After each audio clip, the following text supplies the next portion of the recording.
Ahin Ebenezer Prince, Ama Blaine Yamike, Arthur Emilia, Asamoah Vincent Topon, Asamoah Fred Shea, Asante Lorette Koko, Asante Boating Kweku, Asensu Boachi Francis, Ashi Alfred Nikote, Esiedu Charles, Esiedu Ida Joa, Asafoah Vincent Teko, Ata Isa, Ata Mil Samuel, Obini Rabna, Awirigo Simon Akibangi, Ewuku Samuel, Awuni Theresa Ladi, Ayamba Ladi Ayi, Ayarga Mahama, Aye Nanasa Fweje, Ayen Sudan Kwa Grace, Ayiku Benjamin Nate, Ayine Dominica Kritinga, Azuma Joseph, Bafwe Wananeje, Beidu Bernard Bediako, Bandi Mabednego Lamajin, Bataglia Muhammad Isa, Bawadua Charles, Bedrakwesi Emmanuel, Bequeen Frank Esiedu, Bento Godfred Henry, Bese Daniel Keshi, Beyo Titus Kofi, Bisu Mavis Kukwa, Boakun Gideon, Boachia Don Patrick, Boam Emmanuel Kweku, Boama Patrick Yao, Boamanyako Isaac, Boatin Joseph Apia, Boatin Kwabna, Brahima Bawa Muhammad, Brefo Bright Asamoah, Boa Emmanuel Amakofi, Backman Fifi Philip, Bukari Joseph Nikwe, Chiwete Andrew Dari, Kujo Comfort Doyo, Kujo Robert Wisdom, Dafiamako Roxen Nelson Eche Kwame, Damwakwejo, Dangbe Ernestino Fori, Dapila Kletu Seidu, Dako John, Dako Mensa Kwabnotre, Dauda Collins, Day Sebastian Fred, Jabba Nelson Kofi, Jogbaji Dorani Godwin Enimli, Dra Emmanuel, Dumelo John Seto, Jiwonu Laurentia, Enu James, Foko Chinebua Kodia, For John in team, For Madi Jean Marie, For St. Cassil Atoba, For St. Charles, Frimpon Joseph, Frimpon Ohene Kwame, Gakwe Kwame Jujoli, George Samuel Nate, Ganzal Hassan Kobna, Goma Doyao, Gomashi Ablajifa, Jan Kujo Joanna, Jan Mensan Richard, Yechi Nasira Afra, Haruna Seidu, Hotoji Alexander Roosevelt, Ibrahim Ahmed, Ibrahim Azura Mohammed, Idrisu Habib, Idrisu Haruna, Isifu Mahmoud, Jaja Yusuf Isaka, Joshua Godfred Seidu, Jinapo John Abdullahi, Jinapo Samuel Abdullahi, Kini Jeffrey, Kodria Kwame Apia, Kunedwa Kwesi, Kosa Martin Kwekwe J. Mensa, Peli Wolase, Protosu Richmond Edem Kofi, Kuma Joseph Kwame, Kuri Richard, Kuyon Solomon, Kwenu Othniel Eko, Kwatin Kwekwajiman, Che Shirley, Chirejia Dixon, Labi Oscar Ofori, Late Agnes Namomo, Lukuto Maxwell Kwame, Mahama Alidu Seidu, Mahama Daniel Dang, Mahama Nasil Toure, Mahama Shaibu, Mahama Tia Abdul Karibu, Maafu Kofia Henkra, Mensa Isaac Ej, Mensa Joseph Kwesi, Mijima Nurin Shaibu, Mia Anthony, Mohammed Sharif Abdul Khalid, Mohammed Haruna, Mohammed Yakubu, Mubarak Said, Mumuni Al Hassan,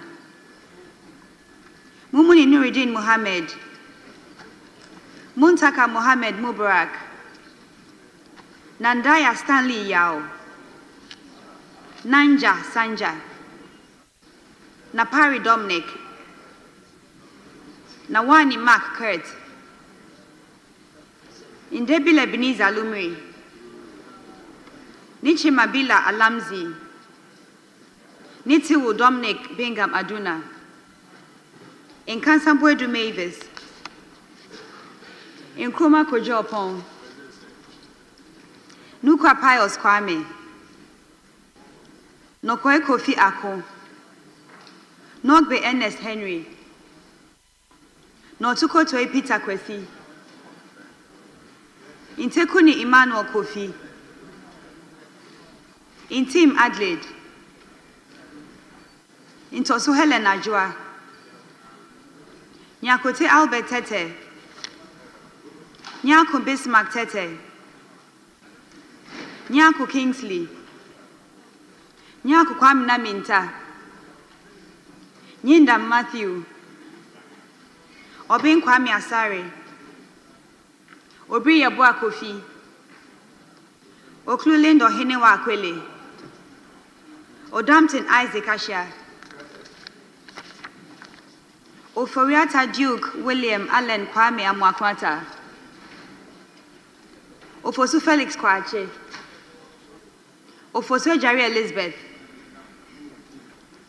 Okli Felix Akwete, Okuno Phyllis Nakoyo, Otre Michael Befi,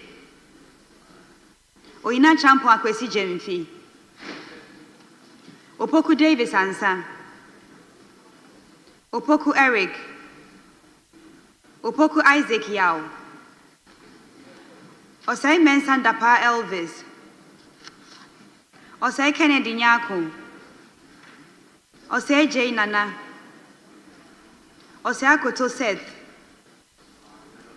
Osai Asari Abuna, Oti John Kwabna Bless, Oredu Charles Esuako, Owusu Gloria, Owusu Rachel Ama, Owusu Achal Francis Kwabna Brimpong, Peito Desmond de Graft, Pelpo Rashid Abdul Hassan, Pokwedu Say Ralph, Kwashi Joycelyn, Kwaisin James Jechi, Ramadan Muhammad Adamu, Riketegan George Kweku, Salam Damata Ama Epianima, Sandari Sebastian Meneso. Soya Queen Tamami Pokua. Sefer Richard Kwame. Shaib Jerry Ahmed. Sosu Francis Xavier Kojo. Sowarita Nao Dole. Suparu Mohammed Adams. Suleimana Adama. Suleiman Al Hassan Tampli. Suleimana Yusuf. Suma Anthony Nkwikar. Taylor Issa Salifu. Taylor Abi Ebenezer Klite. Teta Agbotri Gisela Akushika. Tete Joseph Akwete. Tobin Emmanuel. Tofi Dokas. Tobu Peter Lanchini. Chepo Thomas Wolanyo. Tubazu Abdul Rauf Tonjim. Umar Al-Hassan. Yusuf Mustafa. Vandapoe Alfred Oko. Vondi David Theophilus Dominic. William Intebe Ayo. Yeboah Frank. Yibo Isaac Awuku. Zidin Bid Anwatazumo.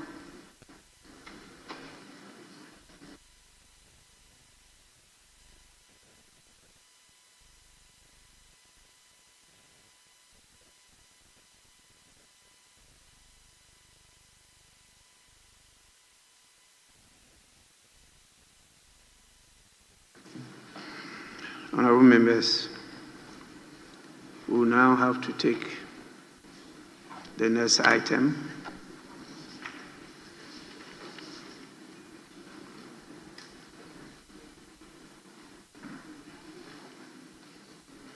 We have to recite the national pledge.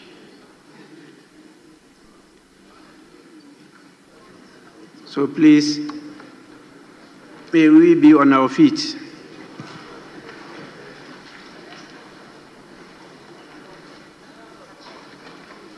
I promise on my honor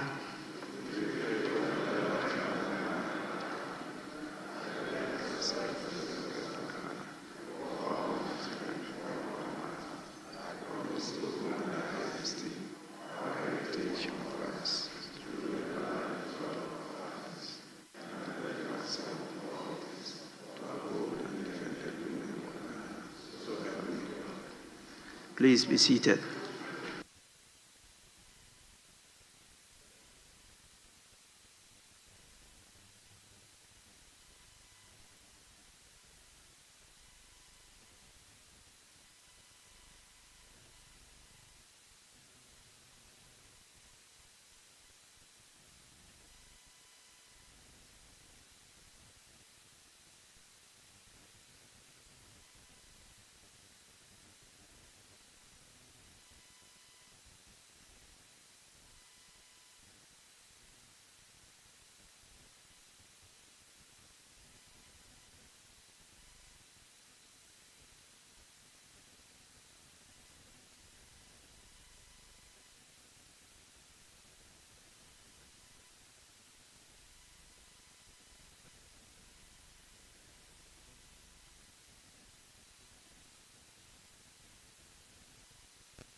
Honorable members, we take item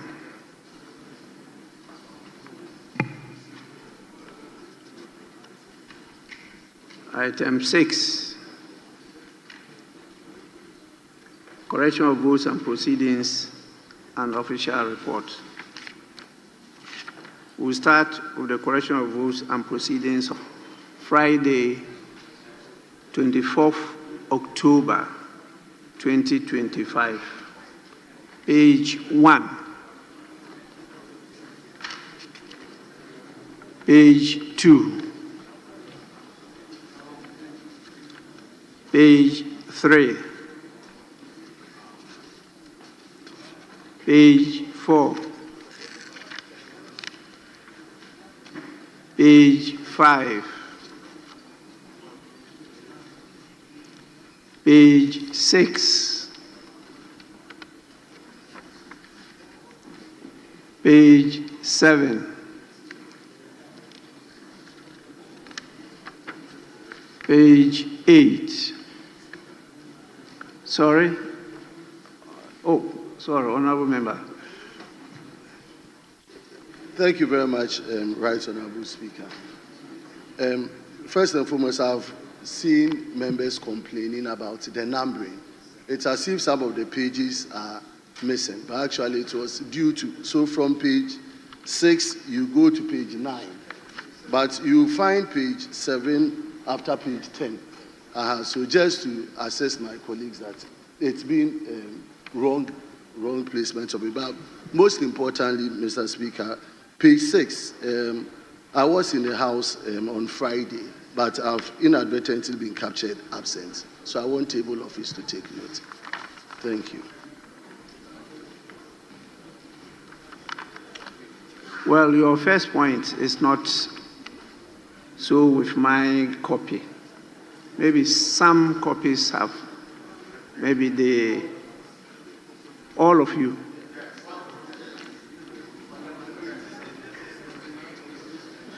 Maybe the minority side.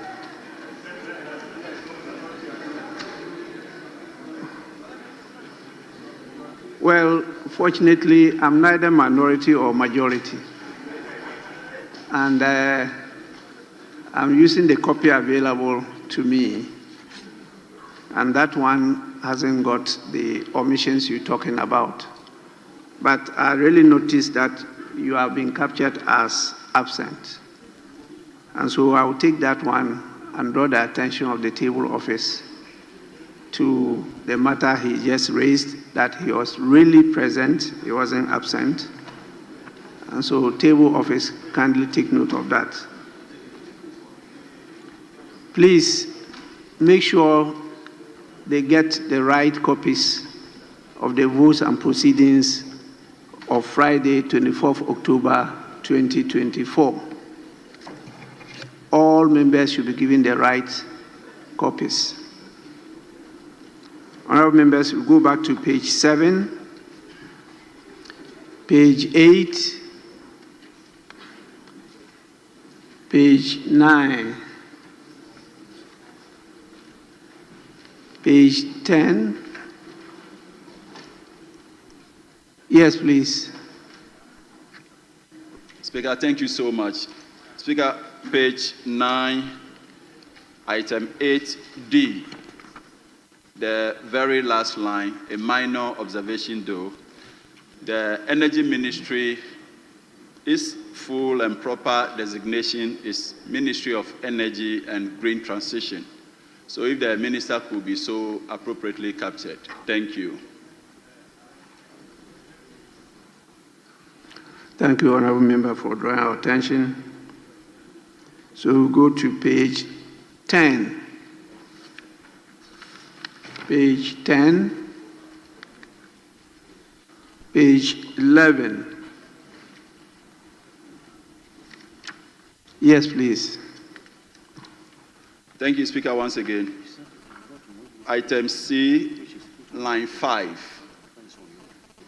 I think with your guidance, the second word, extol, the past should be double L. Thank you. That's the past tense of it.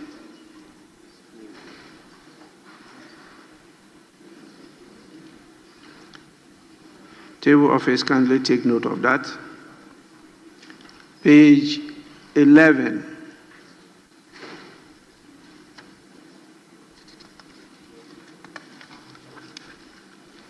Page 12.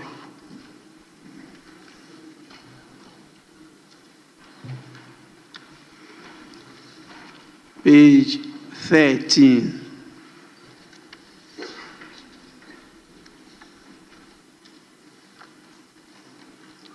Honorable members, in the absence of any further corrections, the votes on proceedings of the fourth sitting, dated Friday, 24th October 2024, as corrected, are adopted as a true record of proceedings.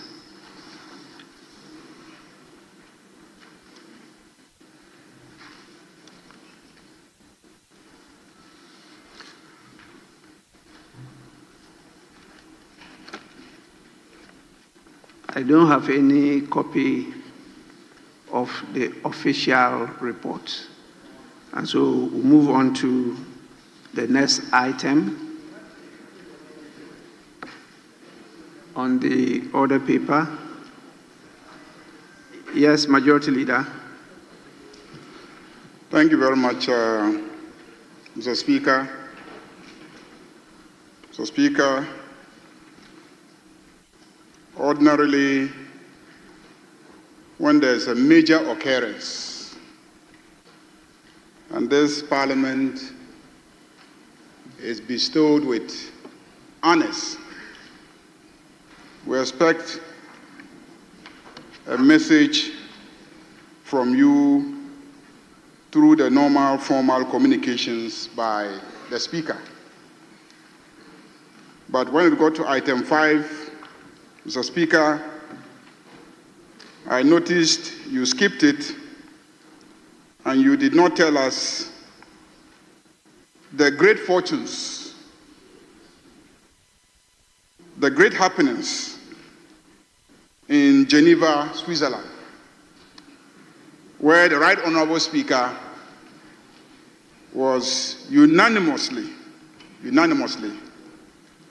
elected as the chairperson of the 52-member African countries Africa Geopolitical Group of the Inter-Parliamentary Union.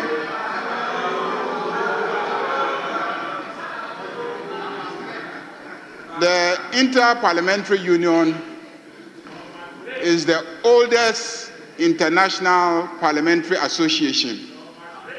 It is the only global parliamentary association.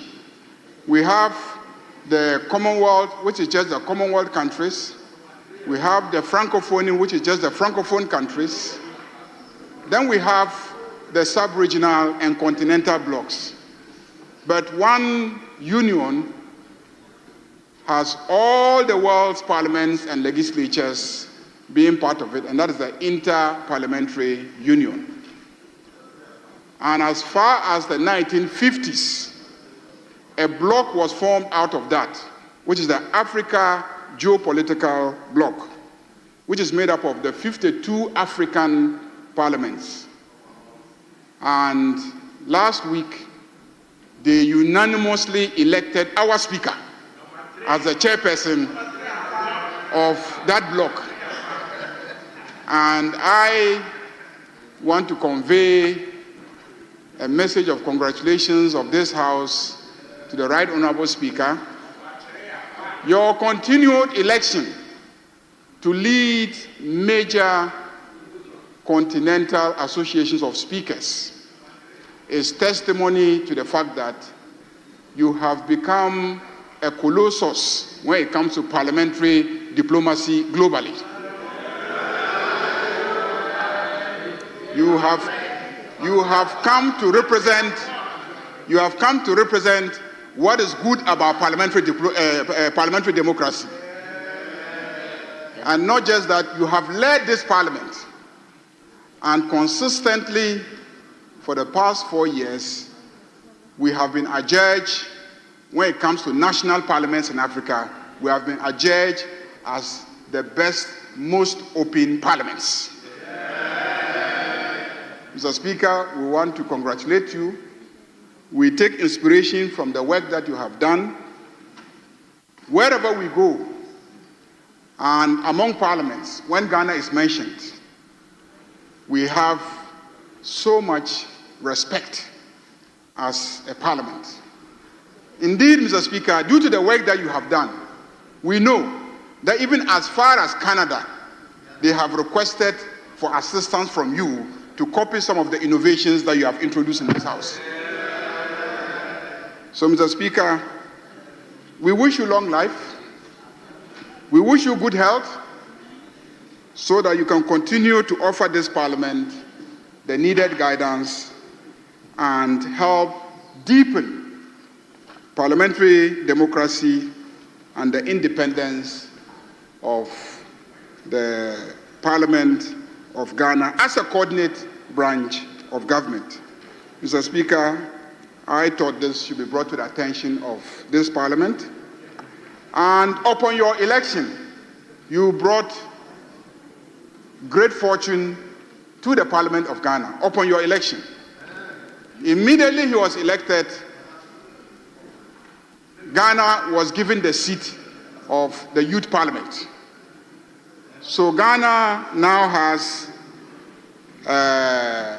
one of our members elected also to serve on the Youth Parliament of the Inter-Parliamentary Union.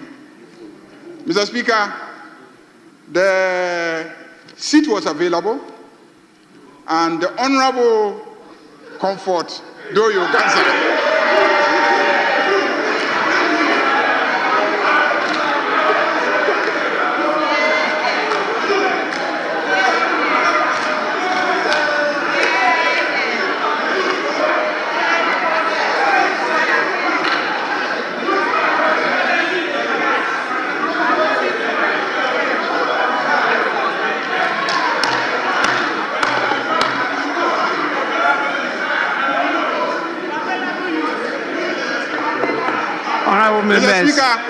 Honorable members. Mr. Speaker, Please.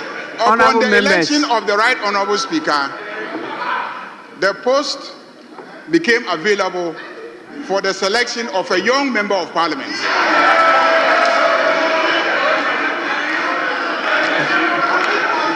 The Honorable Comfort Doyo gallantly fought. She fought and grabbed that position for Ghana.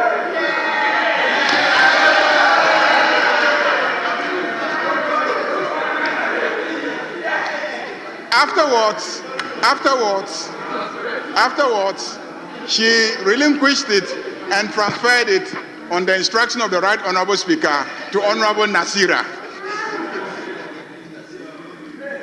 Honorable Nasira is in the chamber. She's here. So, Mr. Speaker, we want to thank you very much for the opportunity to also occupy the Youth Forum position, which has been offered to a female member of this House. Mr. Speaker, on those few words of commendation and congratulation, I want to crave your indulgence to also draw your attention to a matter that came up after you left. Mr. Speaker, after you left, the LGBTQ bill was advertised, and the following day, it was immediately taken out of the order paper. And I mentioned to this House that, truth be told, you had seen the adverts, but said there were a few issues that needed to be resolved before a decision can be taken as to what to do. Because I took a position that, so far as I recollect, in the last Parliament, we passed the LGBTQ bill, and my understanding was that it was transmitted to the presidency later we saw communication from the presidency threatening us to cease and desist,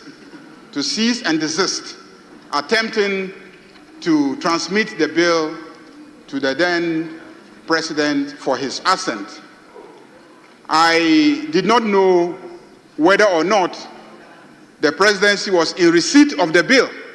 So I took a position that this House had passed the bill, but we should wait till you return so that you can give us some direction as to how to treat this bill.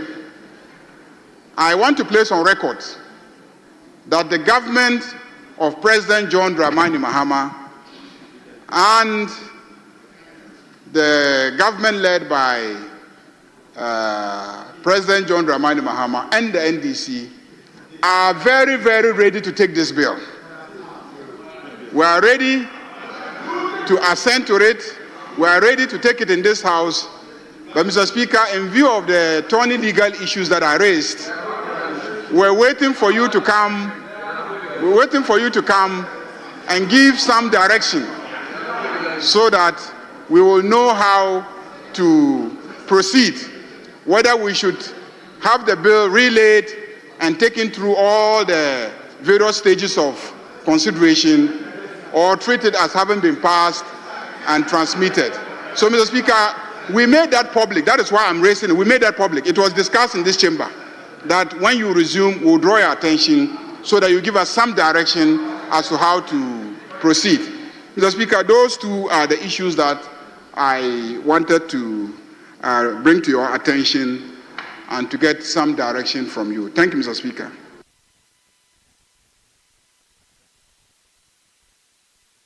Yes, Deputy Minority Whip. Thank you, Mr. Speaker.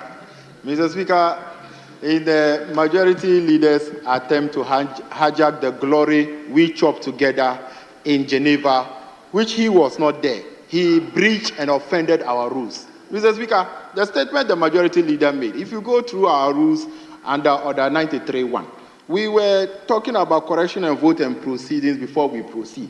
If you want to make statements of urgent public importance, you have to come under Order 93.1, Majority Leader.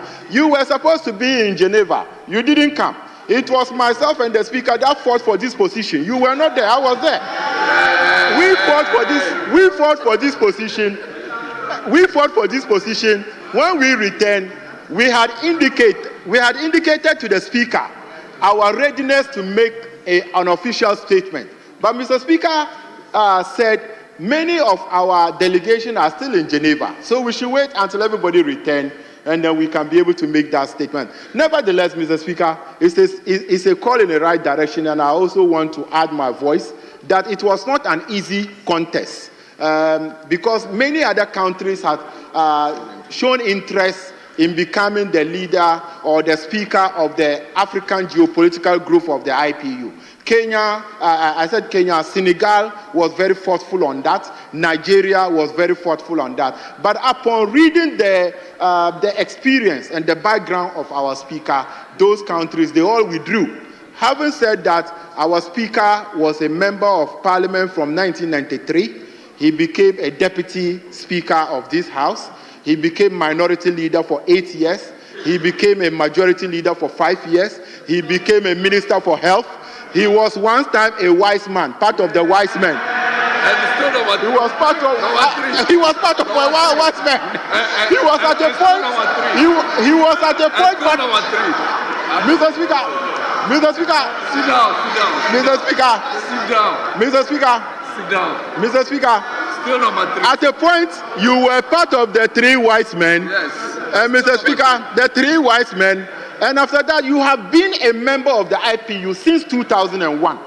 You were a deputy speaker. Mr. Speaker, after saying this to the IPU, Nigeria got up and said they had interest and they were ready for election on this. And because of the experience of our speaker and his dedication, having been a member of IPUs for close to 24 years, they are withdrawing. Senegal had made a serious case of IPUs, making reference to their president being around 40 something years, their prime minister around 42 years, and their representative was also a young man, but because of the experience our speaker had, they had to all withdraw. And Mr. Speaker, on behalf of our colleagues here in the minority, Mr. Speaker, the majority leader was not part of that success story. I was part, and my colleagues, we were part of that success story.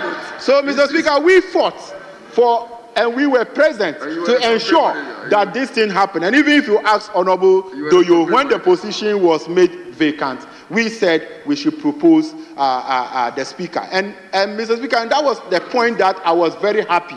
I was happy at the point that we were no more partisan. We were no more partisan. When we got to the turn of the youth parliamentarian, Honorable Doyo said, youth parliamentarian, it has to be Honorable Habib. But when they made the indication that it has to be a woman, as young as Doyo is, as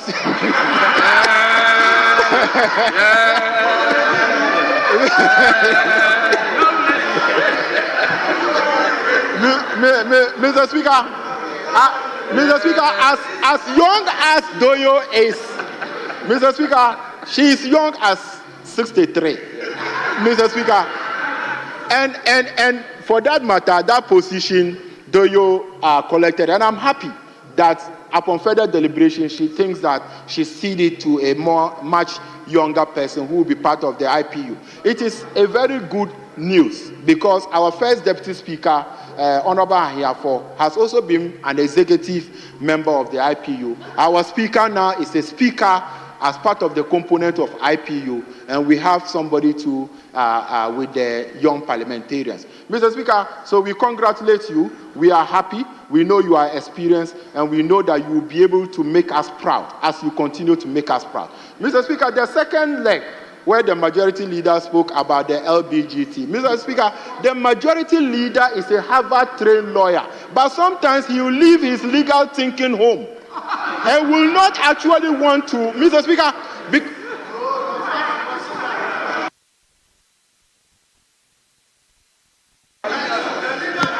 He doesn't do law when he's in it. Mr. Speaker, the issue we raised on the floor, Mr. Speaker, the issue we raised on the floor is that the day we resume Parliament, the LGBTQ law. It's LGBT. It doesn't matter. It's LBGT. It doesn't matter. T. It doesn't matter. Transgender. The T is for transgender. LBGT, transgender. And Q. Mr. Speaker, It doesn't matter. I raised the issue. It was on the other paper. And the next day, Mr. Speaker, it was missing on the other paper. So I drew the majority leader attention. Mr. Speaker, the earlier statement I made about the majority leader, if that is why my colleagues is on his feet, it was no offense. And if it offend him, I'll take it out. He know I respect him so much. When I said he's a Harvard-trained lawyer and other things, I'll never say anything. I'm just building my point. And Mr. Speaker, the argument the majority leader is advancing is very surprising, that he thinks that the bill is passed. And for that matter, why is the president not signing it? If it is passed, you are the leader of government business, you are the majority leader. 10 months now, why is the president not signing it? 10 months now, why is the president not signing it? Mr. Speaker, we all know that when the parliament, the 8th parliament is gone with whatever we have, even if you say we should leave it as such, and then the president might even make comments on it, and it will come here for section of it to be done. Even some sponsors of the bill in the 8th parliament are no more members of the 9th parliament. They are no more members of the 9th parliament. Majority leader, it cannot be the case that it was passed. It cannot be. The right thing is to reintroduce it. We go through the process. But if it is the case that the majority now like men kissing at Independence Square and you don't care about it, and men holding hands, then that we should not be the case. So, Mr. Speaker, the majority leader indicated to us that when you are back on Tuesday, you will be able to address the issue. We are happy that he himself raised the issue, and we'll be waiting for directive from you, Mr. Speaker, to make sure that we raise this issue. So, majority leader, my earlier statement that I said, if you are offended, I duly apologize and withdraw that part of it. Thank you, Mr. Speaker.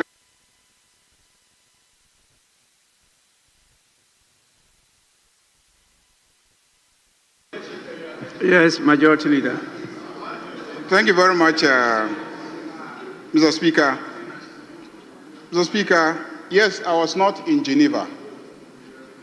And I was not in Geneva because Parliament was resuming on the 21st, which was Tuesday. And I took a decision that I wanted to prioritize the resumption, the opening of Parliament, and then join the team in Geneva. When Parliament resumed, that day I called Mr. Speaker.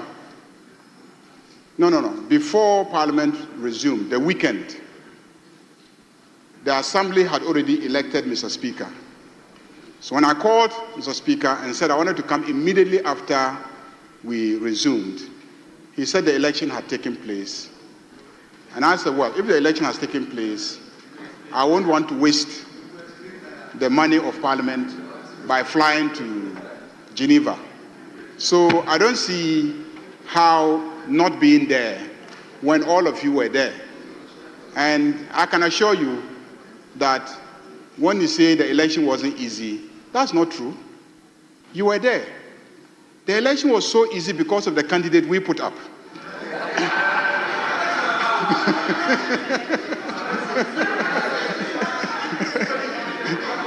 You were there.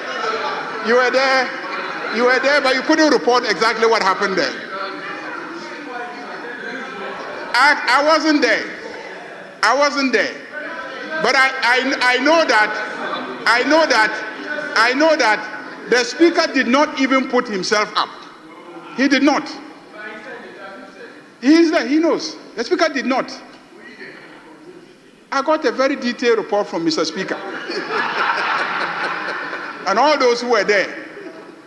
Senegal was interested. Nigeria was interested. Sierra Leone was interested. They were all over the place. But everybody was looking at Speaker to see if Speaker wanted it. Immediately, Speaker gave an indication that he wouldn't mind taking it. Everybody withdrew. Is that not a very easy election? So to say that the election wasn't easy when you were there is a total misrepresentation of what happened. So report accurately. The election was so easy because it was Mr. Speaker. And secondly, on the issue of LGBTQ, I remain convinced that the fastest way to enact the LGBTQ is if we assume that the bill has been passed by Parliament, in which case what is left is just the assent. That's the fastest way. If you recall, the bill spent close to 1 year in this chamber. The bill spent close to 1 year in this chamber. So if we bring it back and start all over again, I cannot tell how long the bill will be in this house. Okay? Now, I took a position that once the bill was transmitted to the presidency, then it was within the bosom of the presidency to decide what to do with it.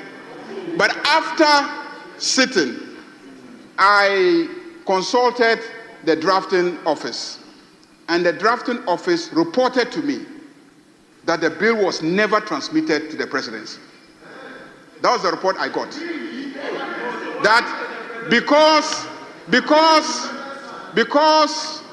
officials appointed by the NPP sitting at the presidency wrote a letter threatening this Parliament not to bring the bill there.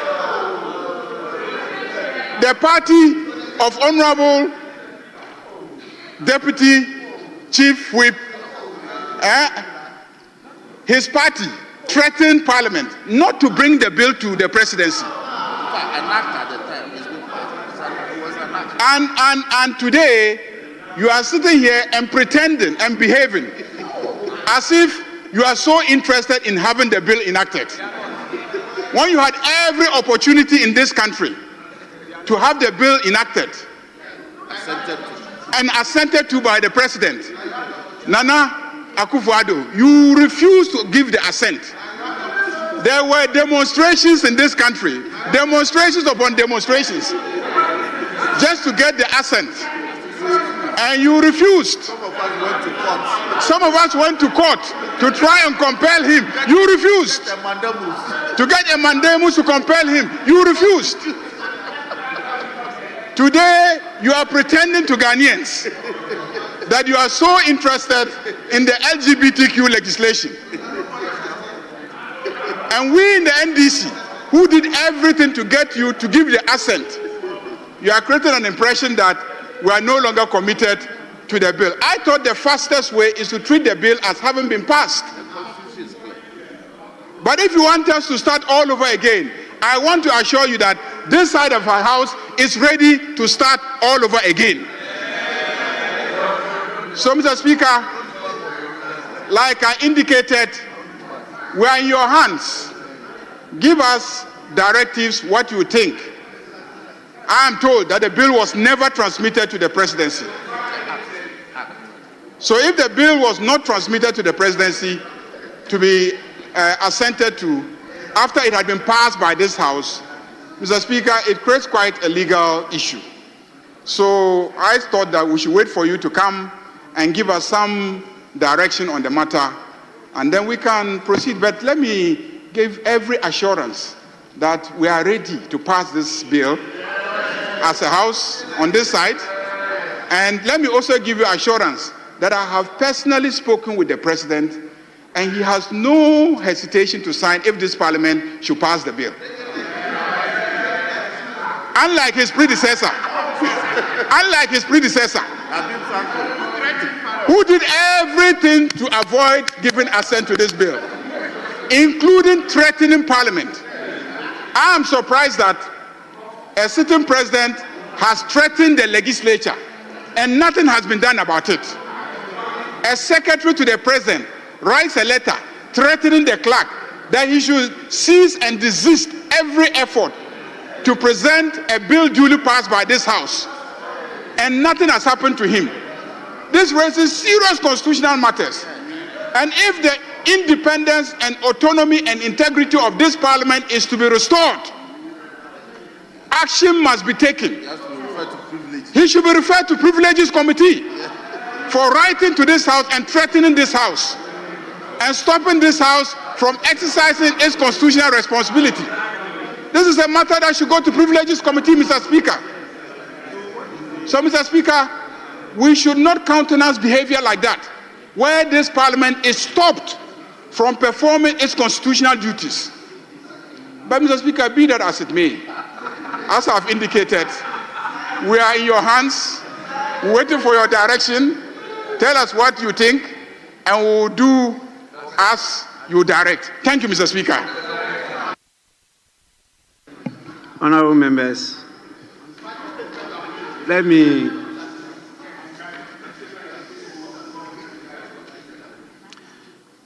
acknowledge the presence of some of our students from the Akwapim South constituency. We have students from Brekusu MA Junior High School. They are 65 in number, and they are led by the head teacher by name Richard Adam. You can see them to the left side of the speaker at the public gallery. On your behalf, I warmly welcome them to the House, and please urge them to take their time and listen to what is happening here. What we're doing here is to try to catch them young, build the parliamentary democratic culture in the country. They are at the other side. Honorable member, I hope and pray that you stop interrupting the speaker. Read your standing orders. you listen to the speaker in silence. It's clear there. We are almost 1 year old now, so please, you should have learned a lot. This time I will not temper justice with mercy. So you are warmly welcome, and please, you may resume your seat. Today I allowed this conversation to go on because we have our brothers and sisters here from the Parliament of the Republic of Uganda. Some people call it Uganda. They are on a steady visit, and this steady visit is from Monday to Friday, the whole week. They will be with us here. And as usual, they are at the Distinguished Visitors Gallery. They are being led, in fact, there are 13-member delegation being led by the leader of the opposition, Honorable Joel Esen Yoni. Sorry if I didn't get the pronunciation well. Is it right? Somehow. Yes, I was in your position 2001 as leader of the opposition. And so it's good that you are here with your members. He is accompanied by 5 other honorable members of the opposition and 7 officers of the Parliament of Uganda. This is a benchmarking visit. And so I allowed this exchange to go on as part of the benchmarking. I've been to their parliament many times, and their current speaker is a beautiful lady, Right Honorable Triple A. Triple A, Annette Amon. I think in her constituency she is unopposed. They are having elections now, and she is unopposed in her constituency. But the politics in Uganda, even though we are all together in the Commonwealth, has a different type of intensity than ours. And so it's good to have this benchmarking. We have sent our members there, including our staff, from time to time. And I'm sure you know each other. And so please get some time, share your ideas and experiences with them, and learn from them. They have a well-composed, well-structured opposition in that parliament, in spite of the paucity of the strength. But they may also call themselves mighty minority. Please share these practical tools and some of the approaches that we are adopting here. You mentioned them in your speeches on some of the things that we've done and how we have succeeded, even in Ghana, to complete a tenure of a hung parliament, which is not common at all in the world. Wherever you have a hung parliament, they fail to complete it. Even in Ghana, when we had one, it didn't end its tenure. That was what we had in the 1979 to 81 parliament. It was also a hung parliament. Now, the leader of the opposition is accompanied by As I told you, 5 other members. One is Honorable Helen Nakimu. Yes, that's one of the young ladies here. I'll be talking about the youthfulness of Honorable Comfordoyo soon. And then Honorable Flavia Kalule. We also have Honorable Kawalia Abubakar and Honorable Luimbazi Lalukola. The 5th person is Honorable Mpalani John Paul. Now, the staff, we have the director, Ms. Ruth Ikirapa Biona, and Mr. Al Mivule, who is a public affairs officer. We also have the principal policy analyst, Mr. Sozi Leonard, and the principal admin assistant, Ms. Timu Gibwa Irene. We have an administrative assistant in the person of Ms. Laluyima Phoebe, and a policy analyst, Mr. Luciba Ale Luukwa. The last but not the least is an assistant secretary, Mr. Patrick Okelo. Honorable members, on your behalf, I want to welcome them to the Parliament of Ghana. This is the 9th Parliament of the 4th Republic of Ghana.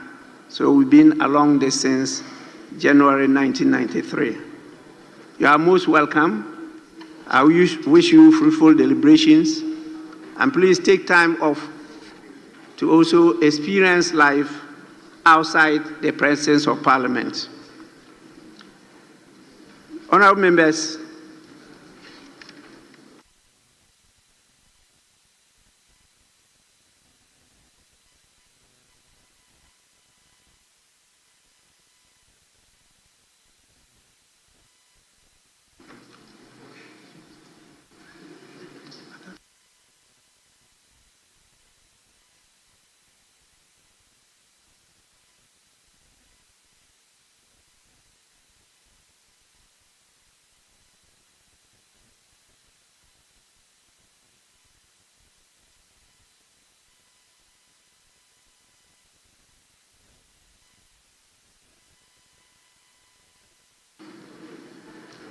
Honorable members, as I stated earlier on, they are to be with us for 1 week. We started yesterday. So I'm reliably informed that they were here yesterday and they were in the bosom of the minority leader, Osahin, for the whole of yesterday. Well, that is the proper thing to do. They are from the opposition. And so the best ally is the leader of the opposition. I've gone through it before, so I know. And so I want to hear from him what he has to say about his first impression and what he has shared with them. I'll give you 5 minutes. 5 minutes. 5 minutes. Mr. Speaker, thank you for the opportunity to say a few words. Yes, it is true. Our friends from Uganda were my guests in Winneba yesterday. We spent a good time to share views on democracy. And we discussed you a lot. And Mr. Speaker, I told them that I've spent a whole lot of time with the Hansa of your era. And I draw a lot of inspiration from that period of turbulence in your party. And you steered affairs of the party in this very chamber, facing the mighty men and women from the right Honorable Alajete. Mr. Speaker, they were concerned about the 40 years of one-party state where it appears they cannot have a change in government. I told them, well, Ghana started quite rough, and we endured 11 years of dictatorship, military regime, and then even the first 8 years, where we didn't have transparent ballot box, we're using thumbprint ID cards, and through the industry of the opposition, the minority, we managed to transform our system, and today we have it. And we all understand as political actors that if you do it well, you will have the benefit of government. So in Ghana today, we don't need to fight. We need to rely on the rules to show relevance. It doesn't matter the huge numbers, I told them.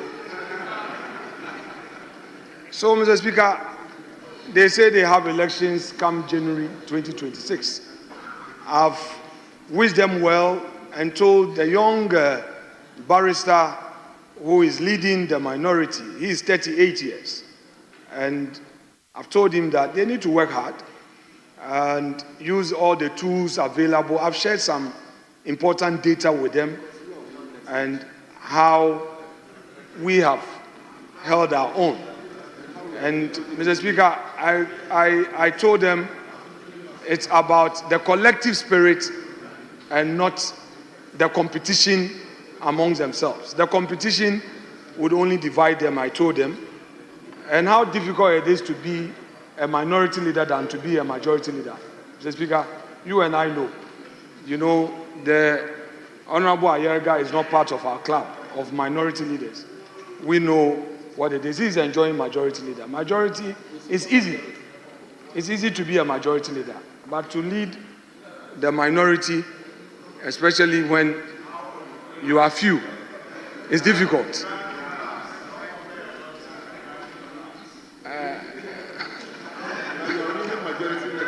But Mr. Speaker, without more, I would want to say a big thank you to you for the platform you gave to the group from Uganda.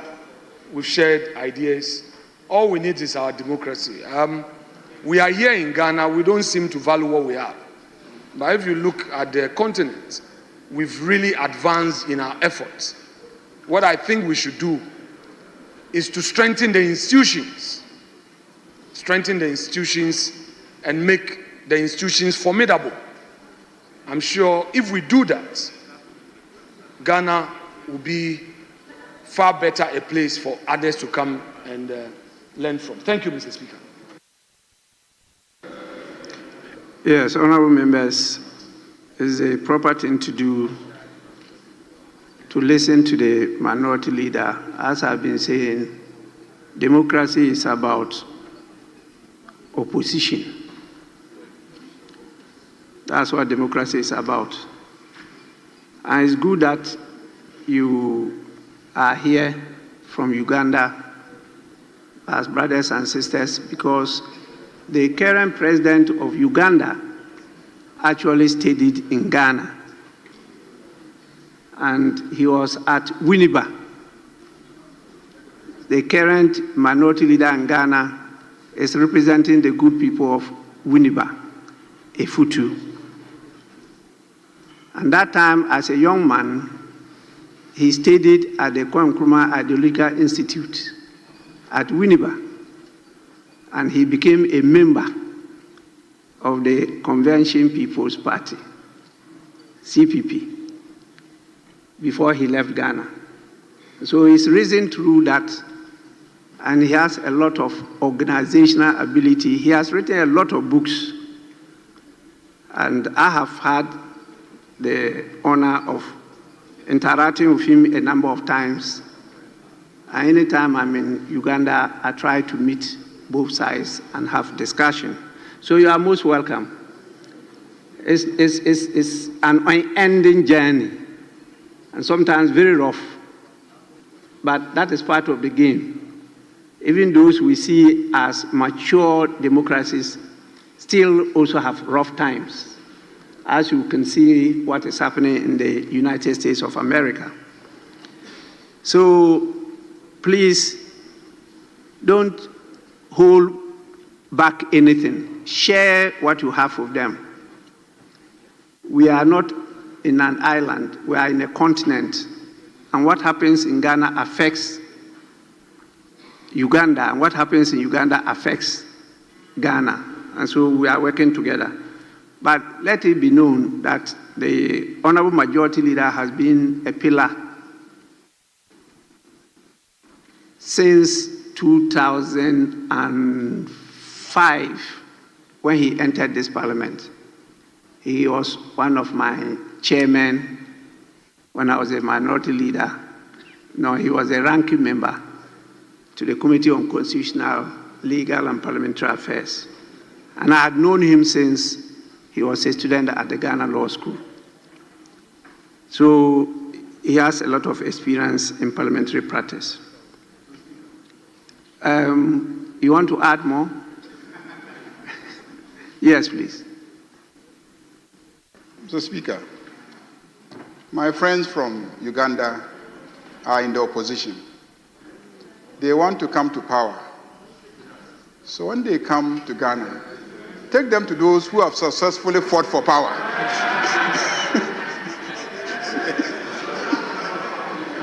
You should refer them to those who have successfully fought and attained power, so that we can teach them how to do it. Not those who left power. Not those who have lost power. For a man who has lost power, what is he going to teach him? Mr. Speaker, we will teach them how to win power. You're welcome.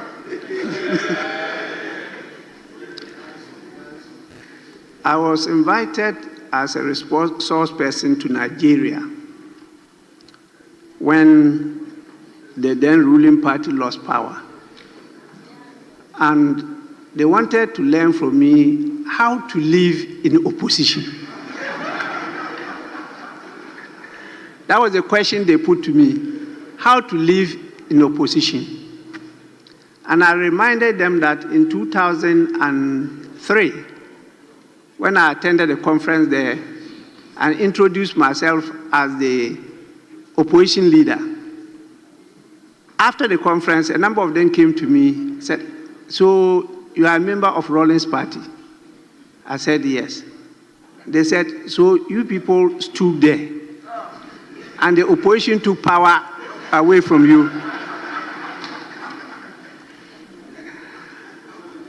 I said, "We did all we could. But you know, one thing that is permanent in life is change." So what? So you sat there and they took it from you? It will never happen in Nigeria. I said, we didn't sit, we were standing. But we lost. And so when they lost the power and invited me to come and share how to live in opposition, I shared with them. In fact, I used to move with the Speaker and the Majority Leader. We're moving as a team representing Ghana. And they asked me whether I was really opposing them. And I told them yes. They said, "How can you be in bed with them and you say you are opposing them?" So when we won the election in 2008, I was there. They said, "So you were really opposing them?" To be able to oppose somebody very well, you must know the person. And so, MPP, I know you very well. I studied you from the time you were in your mother's womb up to date. So it's good that they started from the minority, but they'll definitely get in touch with you so that they can learn from you too how you manage to transit from opposition and now you are in government and a very huge majority in the House, very, very huge. And so, as one presidential candidate used to say, it is possible. Honorable members, I want to thank the House for appreciating the achievement of the delegation at the Interparliamentary Union. Really, our parliament is highly respected. It's not just the individual, but the Parliament of Ghana. We have made a lot of headlines. We've achieved a lot, and we continue to work together to achieve more. And so the delegation was made out of both sides of the House. We worked together and got the positions that they mentioned. Honorable Comfort Doyo is actually a young MP because when I met her, she was a woman organizer. And I encouraged her to contest to come to Parliament. I was able to inspire her. She contested, and since she entered Parliament, nobody has been able to beat her at her constituency. So to me, she's really a young MP, even though she is now a fourth-timer, going to 16 years. So what she did was to present herself. A number of them looking at her doubted her age. And so they shouted, "You are the young MP." And she said, "Yes, I'm the young MP," but she managed to hold on to the position. And then we had to cross-check because the rules say that the MP should be less than 40 years in age, not parliamentary experience, age. And so that disqualified a lot of our women because a lot more of them are above 40 years. But we had a few that are 40 years. And I use the usual fairness in deciding, which was accepted by the delegation, that we should give it to the young lady because the others are in other groups. They are in other delegations. That is how come I zoned on the lady from Sechere Afram Plains, Mrs. Afra Nasira Jeke. Or is it Jechi? Was it Jechi? Yeah, Jechi. Yes. So she is the one going to represent the Young Parliamentarians Forum. And please, the young parliamentarians had opted for another person. But I drew the attention to the fact that that person is already in another parliamentary delegation. And so it's fair to share, not to have one person having 2, 3 delegations, whilst others have none. So that is the fairness I applied. Sometimes some people are not happy about it.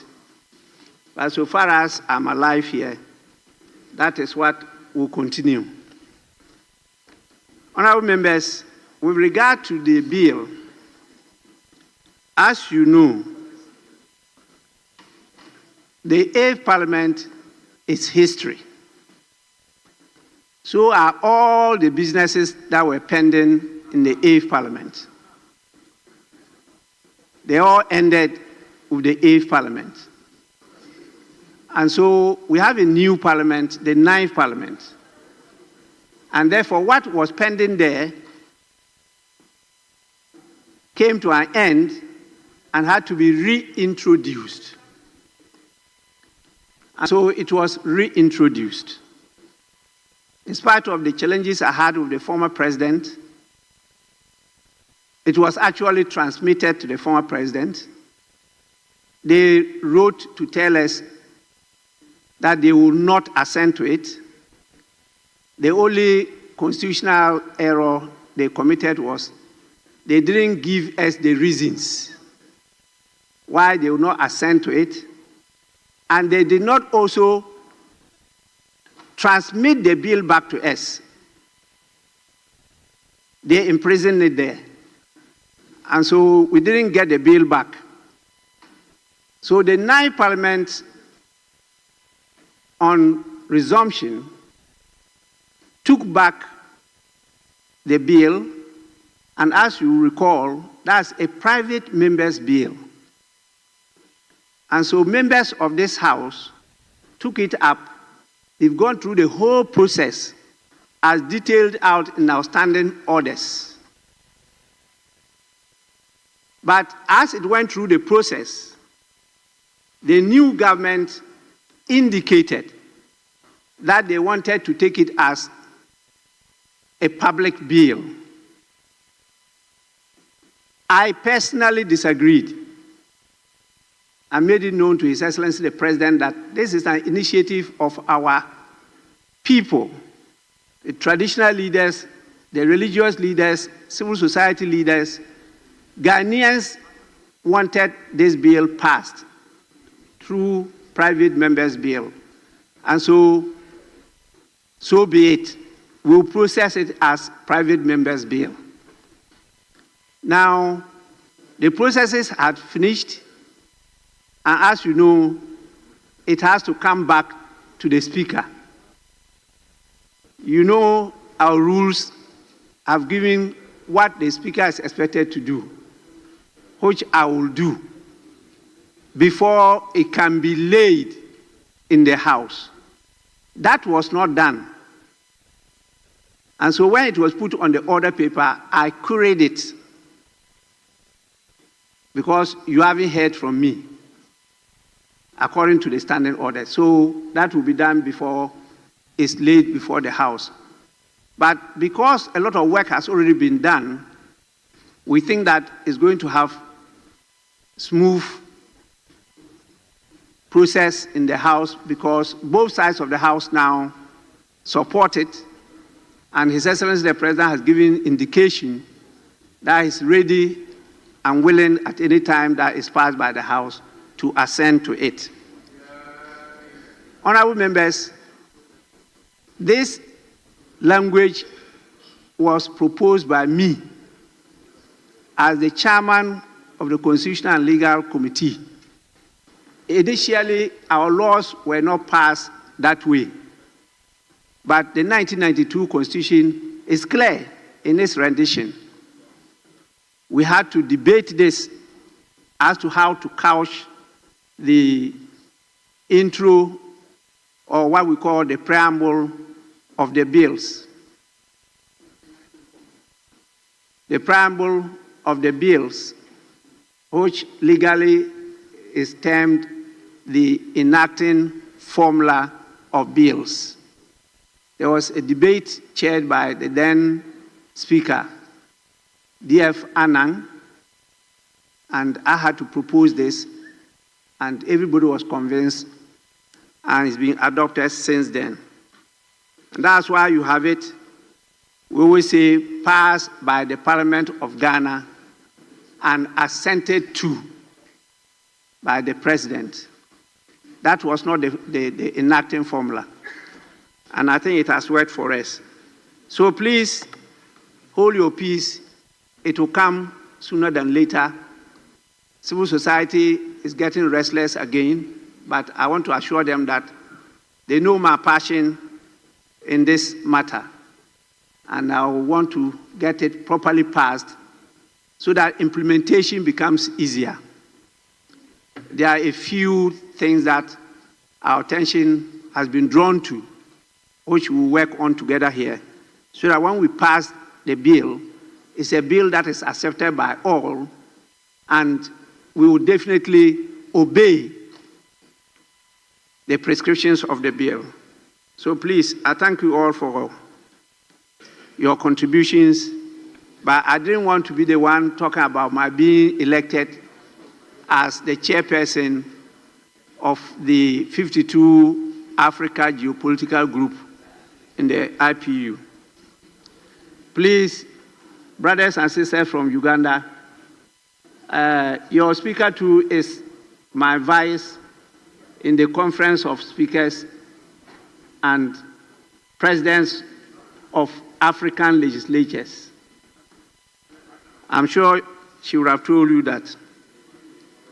So learn from both sides, don't learn from only one side. But you could shift to minority, you could also shift to majority, opposition, or government. Nothing is impossible. What God cannot do does not exist. So we proceed from here. Yes.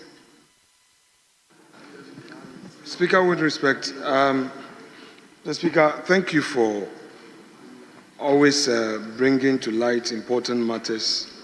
But Mr. Speaker, just by way of clarity, you indicated that there are some problems that have been identified with the bill that was passed by the 8th Parliament. In other words, the attention of Mr. Speaker has been drawn to some few things. Mr. Speaker, we will be happy that at the appropriate time, some of these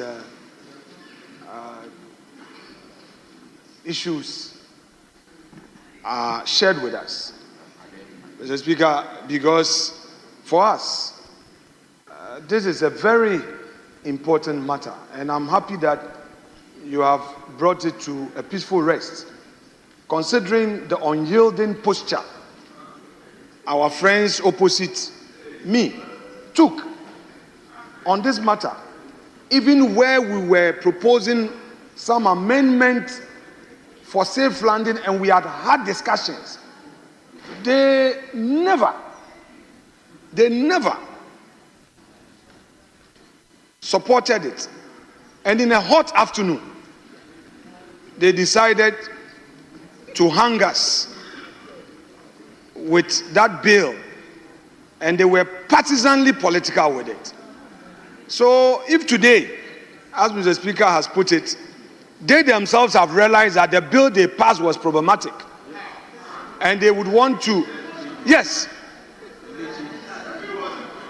that their attention, if today they have seen that the attention has been drawn to some excesses in the bill, however too late in the day, it is good that they themselves have come to that realization. But Mr. Speaker, we wait patiently for that day.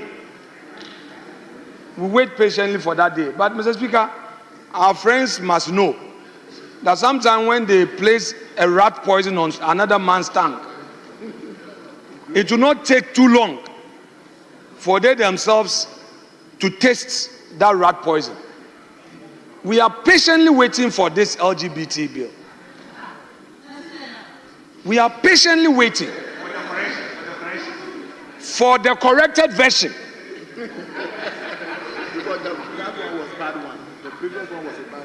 Mr. Speaker, I speak no more. Honorable Minority Leader, don't read different meaning into what I said. Just wait. You know, Mr. Speaker is very open. So whatever it is, I'll let you know. But there's no corrected version or this and that. No. It may be an improvement, but that doesn't mean a corrected version.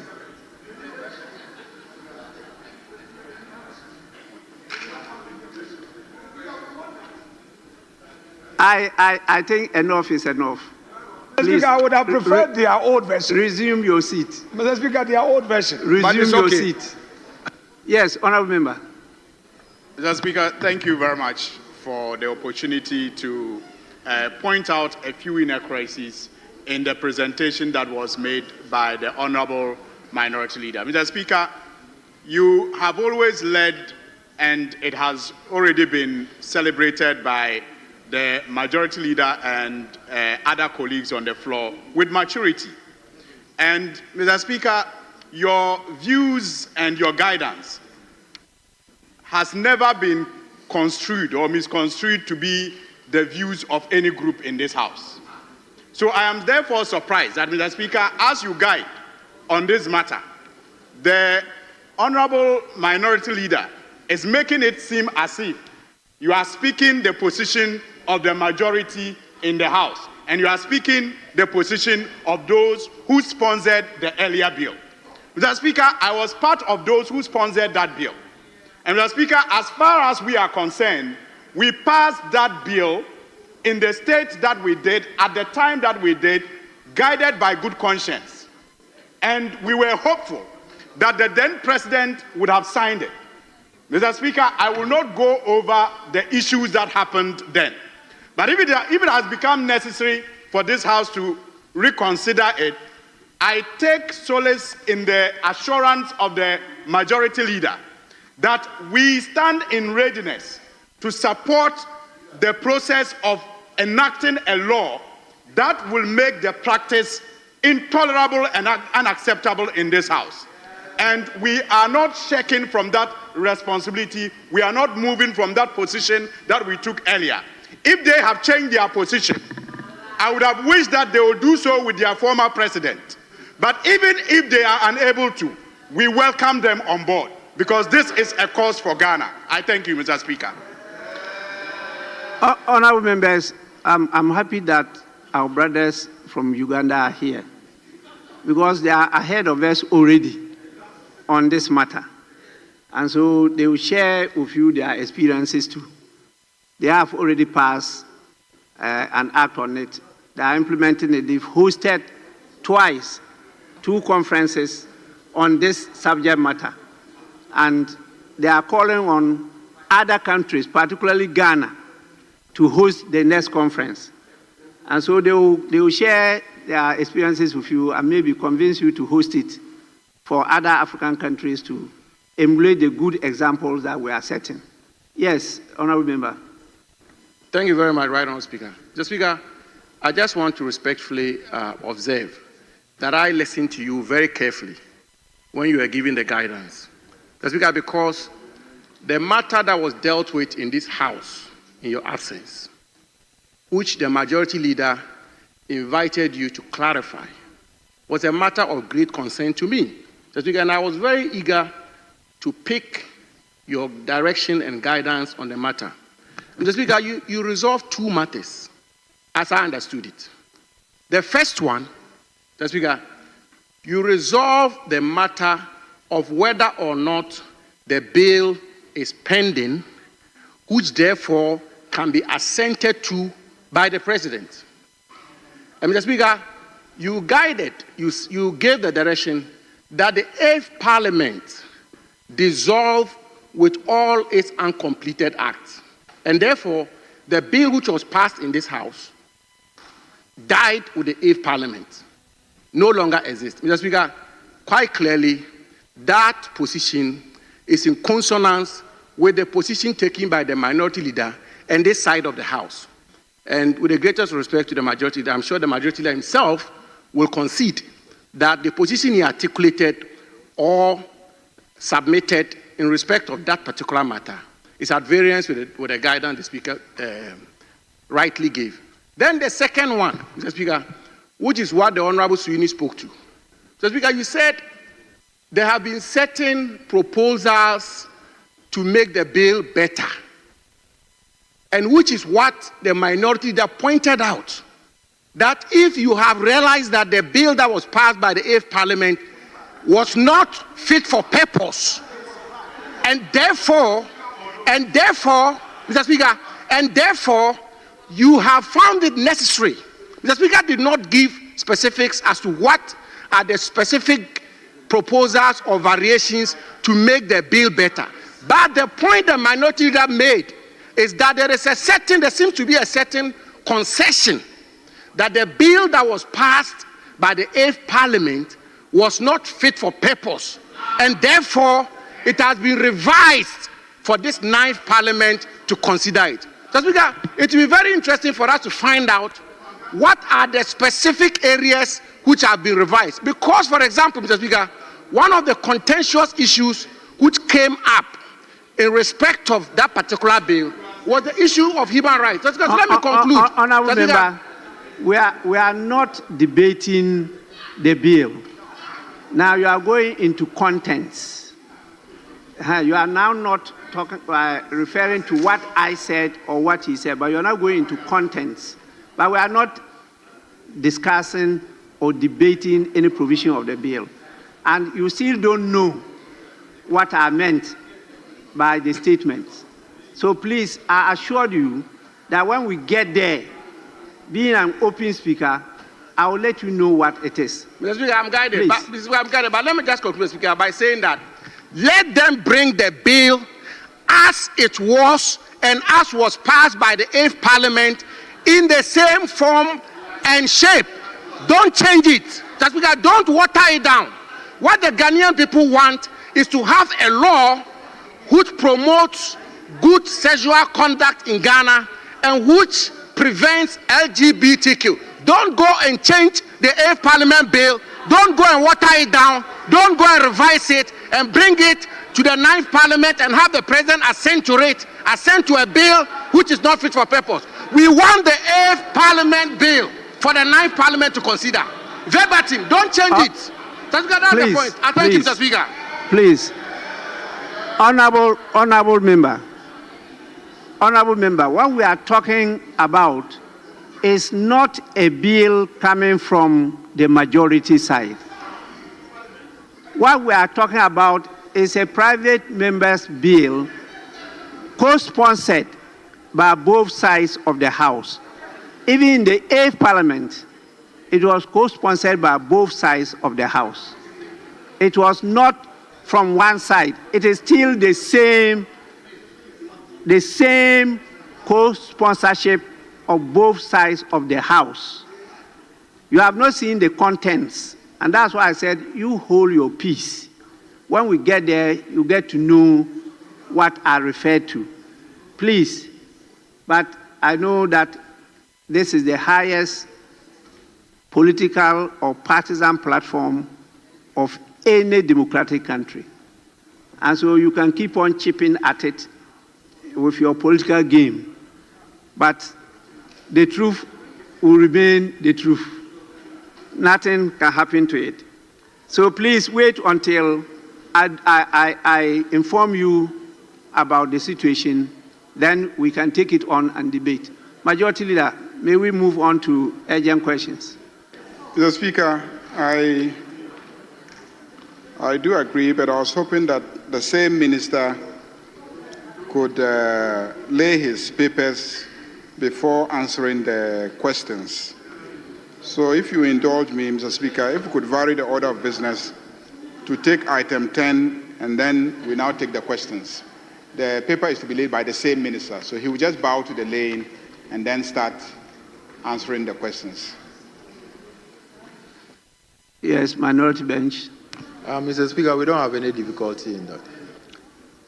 Well, honourable members, in accordance with our standing orders, vary the order of business for today and move straight to item 10 at the commencement of public business. Presentation of papers. Minister for Health. Annual statement by the Audit Committee of the Pharmacy Council for the year 2024. Annual statement by the Audit Committee of the Nursing and Midwifery Training College, Koforidua, for the year 2024. Honourable members, the two papers, item 10, Roman 1 and Roman 2, are accordingly referred to the Committee on Health for consideration and report to the House. Honourable members, let's now go back to Item 7, urgent questions. We have 2 urgent questions. Standing in the name of the Member of Parliament for Afija, Secretary East, and Lambuse. So we start with the one standing in the name of the Honourable Member for Afija, Secretary East, 7A.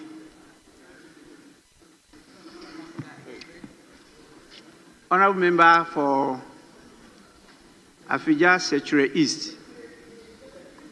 Honourable members. Mr. Speaker, I'm here. Minority side. Oh.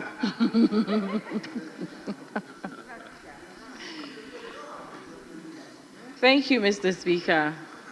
I rise to ask the Minister for Health the challenges in accessing hepatitis B immunoglobulin for newborn babies. Sorry, Minister, you have to accordingly change your sitting place and take the proper chair. Yes, please repeat the question. Thank you, Right Honourable Speaker. I rise to ask the Minister for Health the challenges in accessing hepatitis B immunoglobulin for newborn babies. Yes, Minister.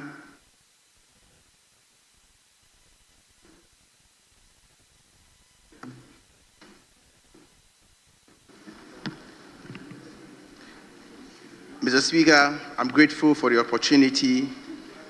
Hepatitis B immunoglobulin is a critical life-saving intervention administered to newborns within the first 12 hours of birth to prevent mother-to-child transmission of the hepatitis B virus in cases where the mother is known to be hepatitis B positive and has a high risk of passing the infection to the infant.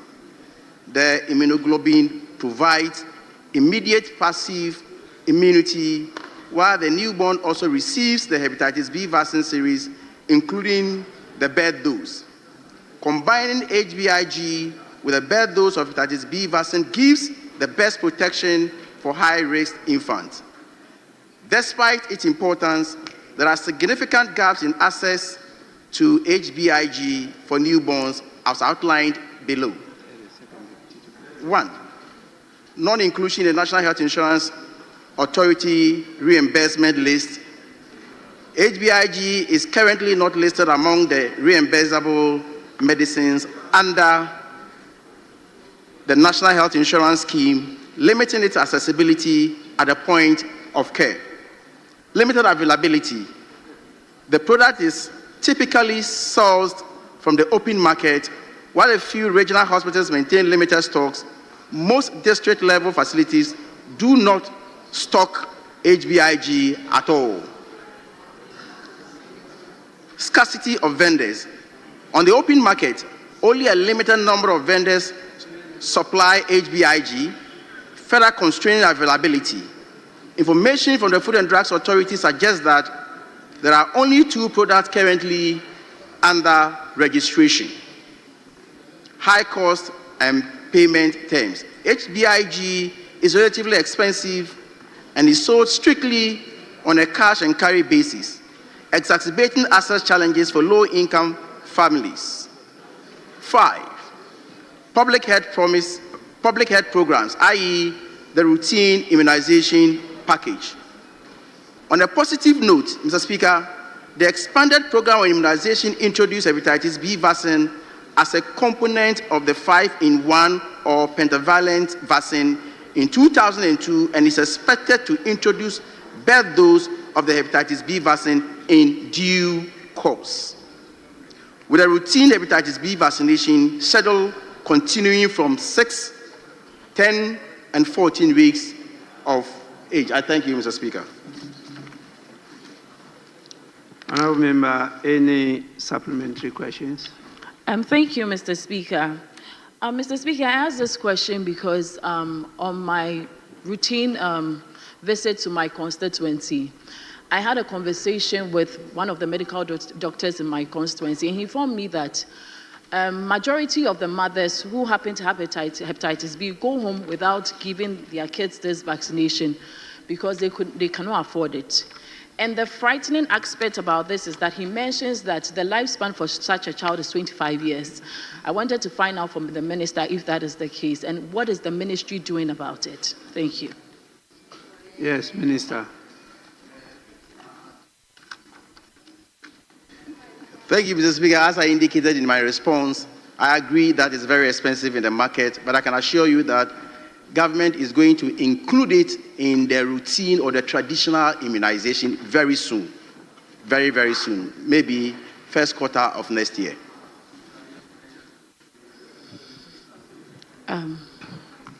Yes, any more? Yes. Thank you, Mr. Speaker. Honorable Minister, I think you do not, I don't know if you understand how this is administered. It's supposed to be given within the first 24 hours of birth. But when you say routine, so then that means the child will be a carrier. So when you say routine, that is a few months after that. But within 24 hours, if the child is not given the vaccine, the child will carry that disease for the rest of their lives. Yes, clarification, Minister. Mr. Speaker, what is not part of the routine immunization is not part as we stand now. It is not. And what I'm promising you is that we are rolling that aspect on to the routine immunization. And so when we start, from that point, it's going to be part of the routine immunization. I hope you are clear now.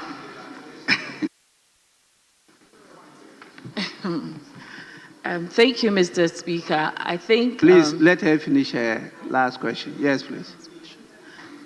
So then I think, Honorable Minister, you're still not getting me, but that is fine. I wanted to, my last question, when do you plan on rolling that out? Thank you. I thought he answered that.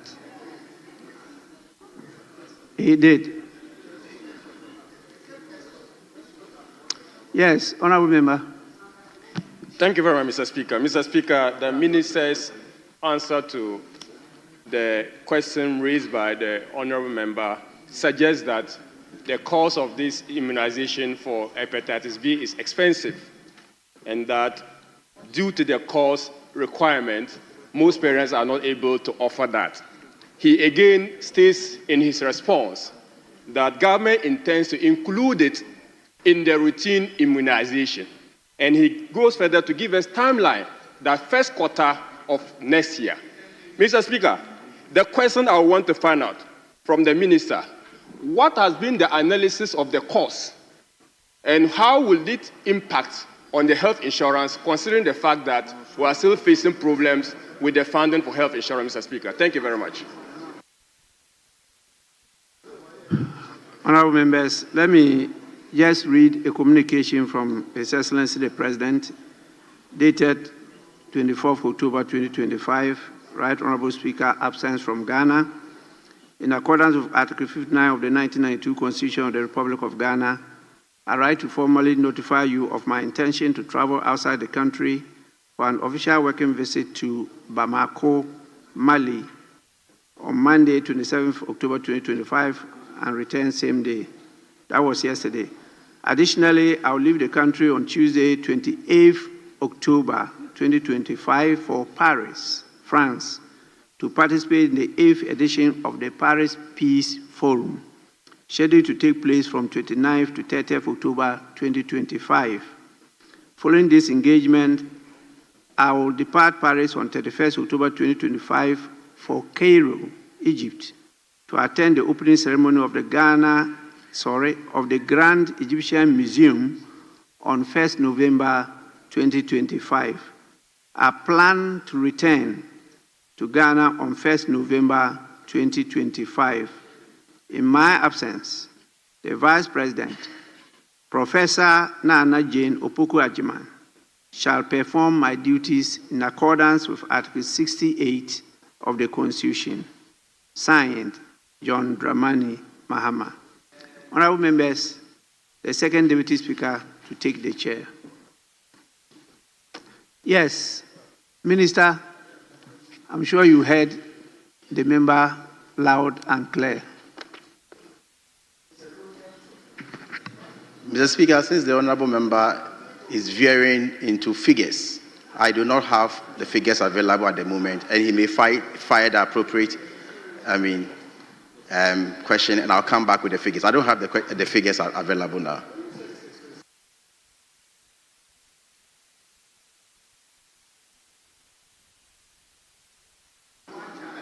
Actually, he didn't say the cost. He said what goes into the cost. So we're looking for the ingredients, the various things that go into the cost. But if it's just how much does it cost, that is specific, then you can give that. But if you say what goes into it, it means you have to analyze and see the elements that come together to make the drug cost that much. I hope I got you clear. Mr. Speaker, my question was in two phases. The first part of it was... No. The first part of the question... Allow. The first part of the question was very clear as to the cost. And the second part was to the analysis of the cost in respect of the health insurance.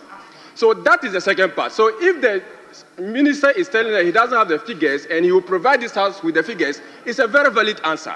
But if you say that question will have to come by way of substantive question, I beg to disagree. Because it is directly flowing from the answer he gave to the honorable member, Honorable Mavis. So, Mr. Speaker, is it the response?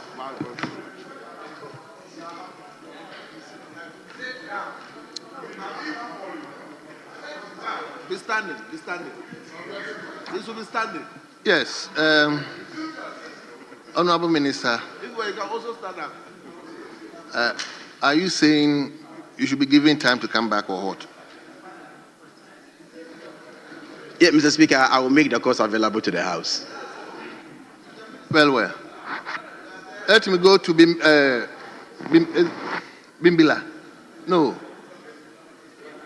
Honorable Yindam. Thank you, Right Honorable Speaker. Mr. Speaker, looking at the birth rates in this country and looking at the cost involved, which you admitted, what step is the ministry taking in between now and the first quarter to assist pregnant women who are unfortunately carriers? Yes, Honorable Minister.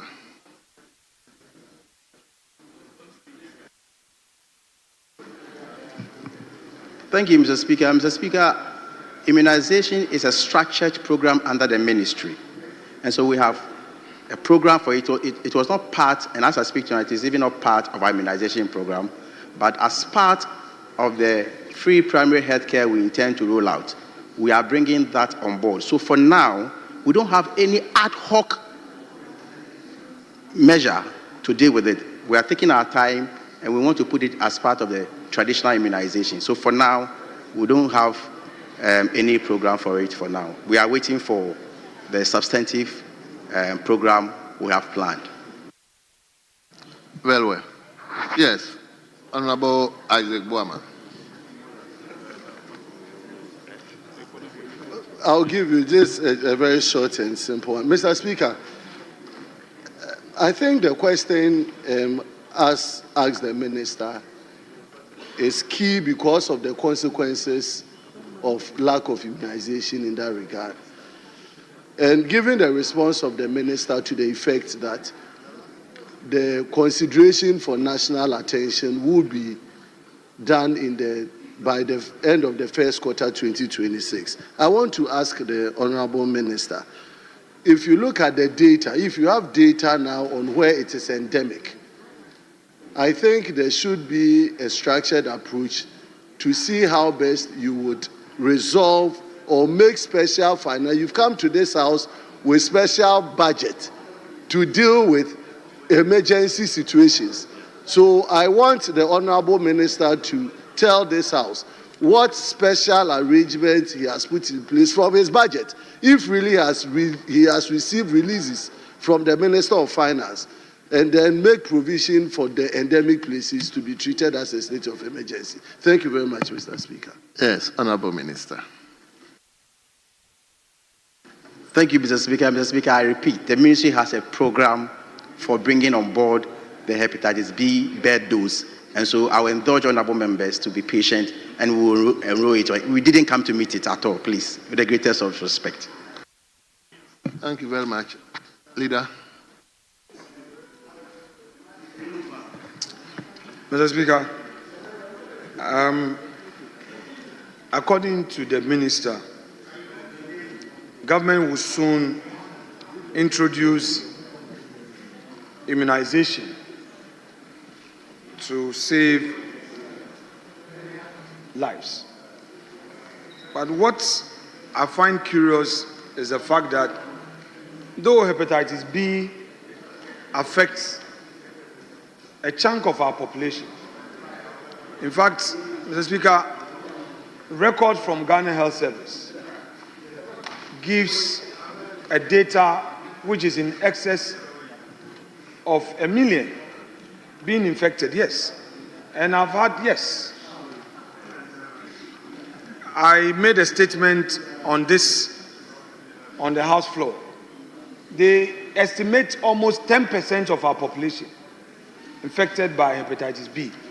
What is quite curious is the fact that the HIV AIDS, we have this antiretroviral, and that is for free. May I know from the minister, in view of the effort being made for the immunization to be free very soon, are there plans by the ministry to also add hepatitis B treatment to the category of HIV AIDS? Because, Mr. Speaker, they all depend on the antiretroviral for treatment. And one effect of this hepatitis B is that it leads to liver cancer. And the deterioration is faster than the most feared HIV/AIDS. All over, people are suffering. And it's not only through sex that people get infected. Even sweat alone, the food. Yes, food, drink is there. Body contact alone can cause the infection. So, Mr. Speaker, can the minister make that disclosure if there is any such plan? Yes, Minister.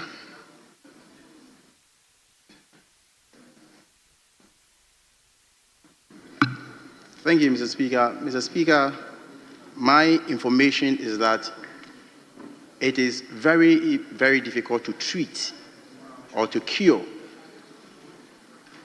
if not impossible. But then when you get the symptoms, the National Health Insurance, as we have it at the moment, covers that. And it could be managed.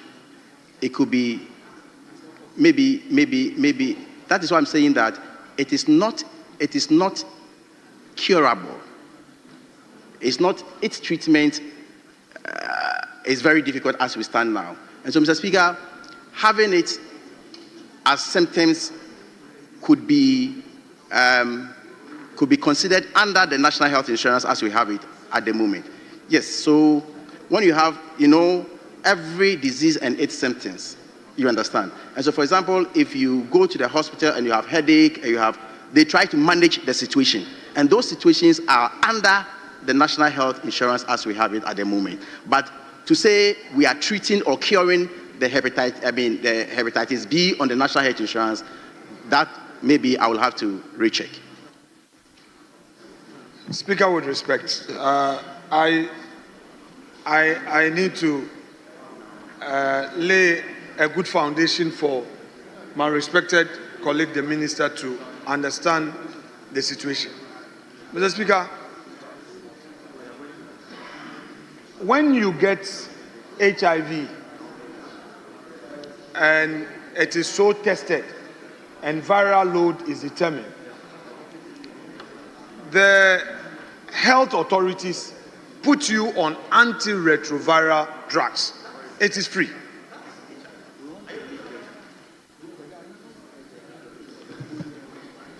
Honorable Leader, please address me. It is free. Hepatitis B, and I want colleagues to pay attention to this matter because a lot of our constituents are being affected, and we need to push for government to take a position on this. The treatment and the management of hepatitis B is also done through the same antiretroviral drugs, but that one is not free. The same treatment, the same drugs that are used to manage HIV are the same drugs that are used to manage hepatitis B. And I'm saying that the data available at Ghana Health Service point to the fact that we have more Ghanaians being infected by hepatitis B than HIV. So there is a public health situation here. Unfortunately, the treatment of hepatitis B is not covered, as well as the vaccination. But the minister has assured us of the immunization bit. That one he has assured us that very soon. What I want to know from my respected colleague is that are there plans to put infected people also on the antiretroviral drugs for free? Because by the time the symptoms show, the person would have gotten to the advanced stage. Mr. Speaker, I have done an exercise in Winneba because when the data came out, it was so alarming, and a lot of those who were infected were saved by Safo Kantanka's drugs. He has some immune boosters, some liver boosters, and those who were on it, sometimes you go and test, and the viral load would have come to a very lowest level. Sometimes you cannot see it. It actually finds a way of getting out of your system, according to the data and the reports from the health professionals. But, Mr. Speaker, because we do not have free treatment, people get it, they go test positive, and liver infection, within 6 months, 8 months, a year, they lose it and they die. So, if the minister can assure us that government will take steps to make the treatment of this free, the better it will be for our population, especially when the mode of transmission is quite high. The way people get infected and all, it's not just one way. So it's a very important matter that our colleague Mavis has brought to the floor. Thank you, Leader. So, I didn't go to greet them. Mr. Speaker, my information from the experts indicate that the sets of treatment to handle HIV is completely different from that which is used to handle hepatitis B. And therefore, the two cannot be the same, with the greatest of respect. And so, Mr. Speaker, if it is the humble opinion of the leader that we should rethink, we should relook at that which will handle hepatitis B, that's a different argument altogether. Maybe that one, we may decide to reflect on it. Thank you. Very well.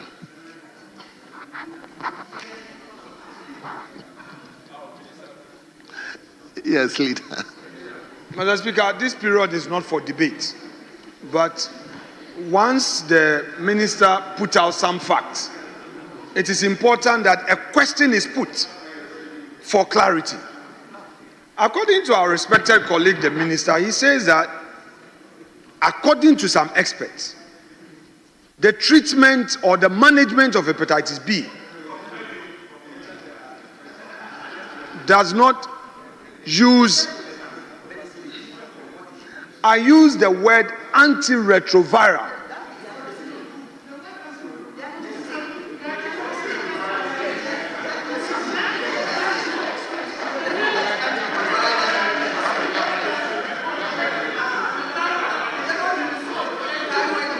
Honorable members.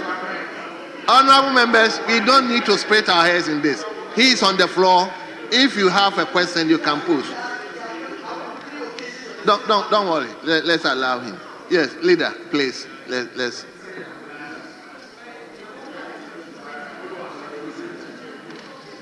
Mr. Speaker, is the minister in his answer telling this House that the treatment of hepatitis B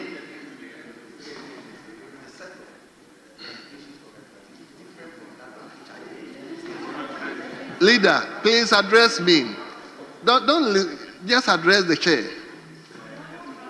Is the minister saying that the treatment of hepatitis B does not rely on antiviral medication? Is that what he's saying?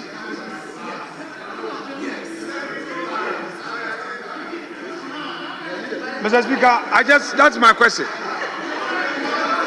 Mr. Speaker, I said, Mr. Speaker, with respect, I said, please, Mr. Speaker, this is a serious public health issue.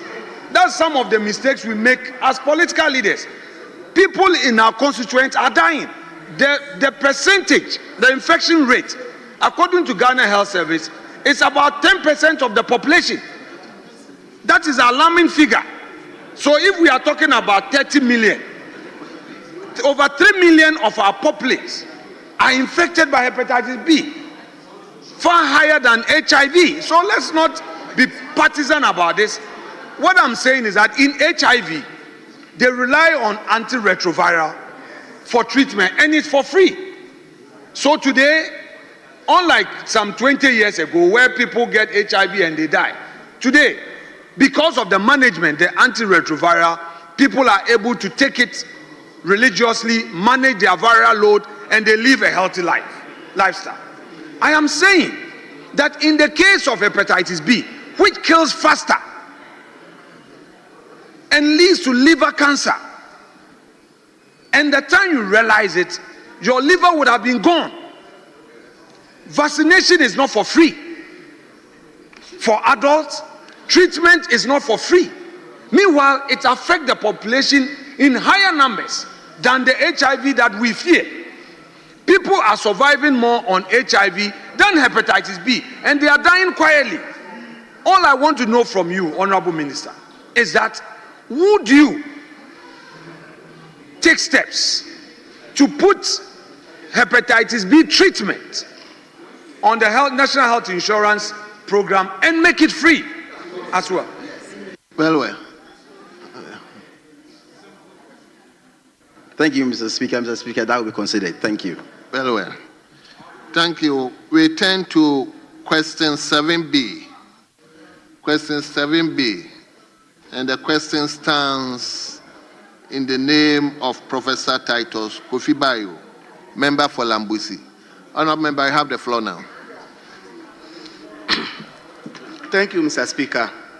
Mr. Speaker, I rise to ask the Minister responsible for health practical steps taken by the ministry to ensure decentralization of interventional radiological services in the country in order to curb preventable deaths from diseases like stroke, heart attacks, and other acute medical conditions. Thank you. Thank you very much, Honorable Minister.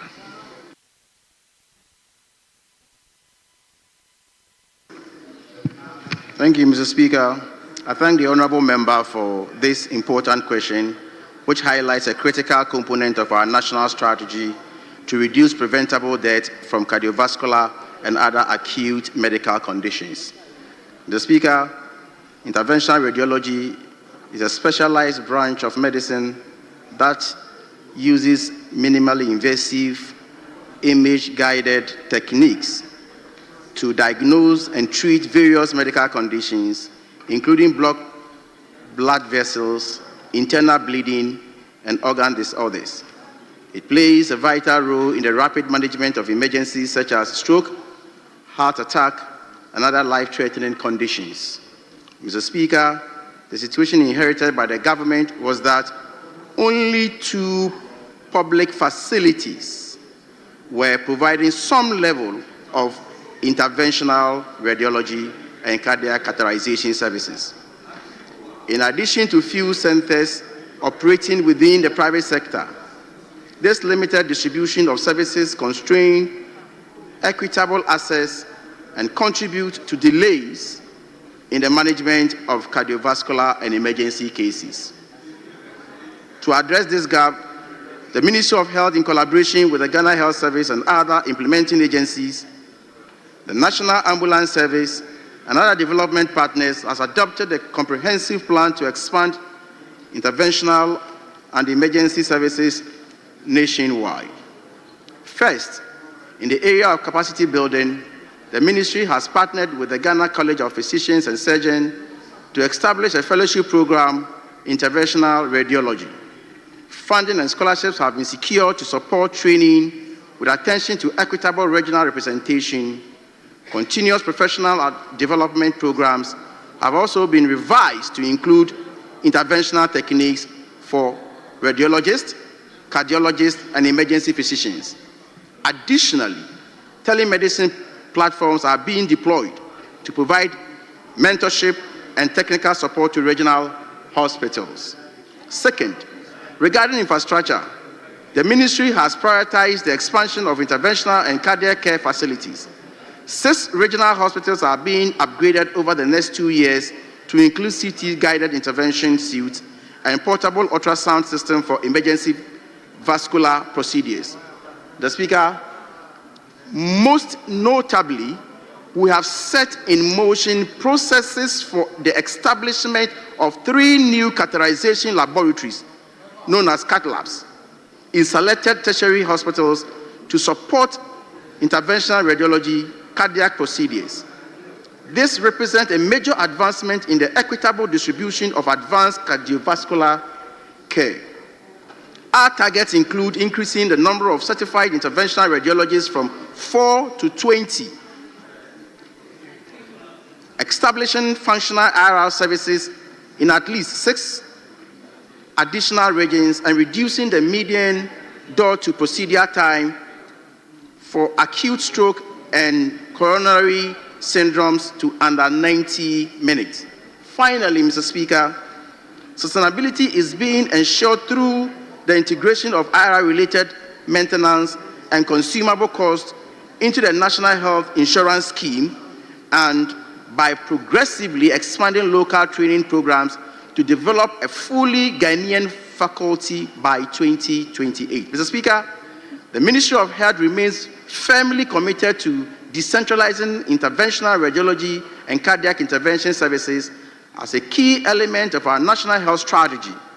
Through targeted interventions in training, infrastructure, including the establishment of 3 new cath labs and strong partnerships, we are ensuring that life-saving, minimally invasive procedures become accessible to all Ghanaians, regardless of their region or residence. Thank you.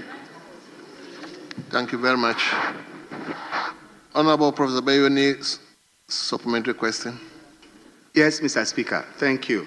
Mr. Speaker, I asked this question because not too long ago, we lost a colleague, medical doctor, who needed catheterization in the Ashanti region and had to be flown to Accra. So my next question Honorable is... Member, when you say catheterization, what do you mean? That's what the minister talked about. It's an interventional radiological procedure that they can, through a wire, guide into the vessel to remove a clot. So he had a clot in the blood vessel and it was blocking supply of blood to critical part of his heart. Okay. And as we speak, this service is not available in any part of the country outside of Accra. And so even from Konfanochi, the person could not make it to Accra and passed away. So there are people from my constituency in Lambuse, people in the Upper West region, the northern regions, who want to hear from the minister. How soon can these catheterization labs be made ready in other parts of the country? But while at it, I commend the ministry for a comprehensive package to decentralize these services so that Ghanaians everywhere stand a chance of surviving if they have an acute event. but we want to know how soon can these labs be established. Thank you. Yes, Honourable Minister, how soon?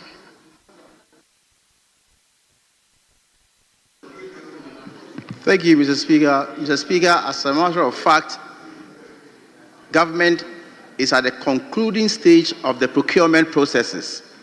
And therefore, I can assure you that very soon, 3 of the catheterization or cath labs will be established across various locations in the country. The difficulty, Mr. Speaker, is that it is my information that these equipment are not manufactured and put in the showroom for sale. It is based on order, and that is the difficulty. So we are at the concluding stage of the procurement process, and I can assure you very, very soon it will be ready. Thank you very much. Yes, Honourable Dr. Kabilu. Mr. Speaker, I'm not a medical doctor. And Mr. Speaker, I provide this disclaimer because I'm following from the response the minister gave. Based on the background of this issue and the agency of that particular matter and the seriousness of that matter, I'm sure the minister will not be content in himself to say that very soon, without definitivity, without certainty, without as to very clear timelines, even procurement has timelines. Mr. Speaker, I'm sure the people of Lambuse will not be happy with the minister's response that very soon. And the question was, how soon? And the response was that very soon, Mr. Speaker. I mean, that should not stand as an answer in this particular house. We want the minister to provide, just like he provided us in the case of hepatitis B, first quarter of next year. We want that certainty so that people can plan their life around that. And that is specifically the answer we are looking for. How soon we want definite timeline, Mr. Minister. Thank you very much. Yeah, Honourable Minister. Personally, until your explanation, I never knew that this is a very important question. So I share with Dr. Kabilu if you can give me specific times. I entirely agree with you. It's an issue of emergency, and His Excellency the President has given clear directives, and that's why I told you that I told the House that we are at the concluding stage of the procurement. But Mr. Speaker, I've been following the development keenly, and just to share with you, I've already indicated that it is not manufactured and put at the showroom. It will take not less than 2 to 3 months to get the machine fully manufactured. And it's not being manufactured in Ghana. It will have to be on the sea to travel into the country.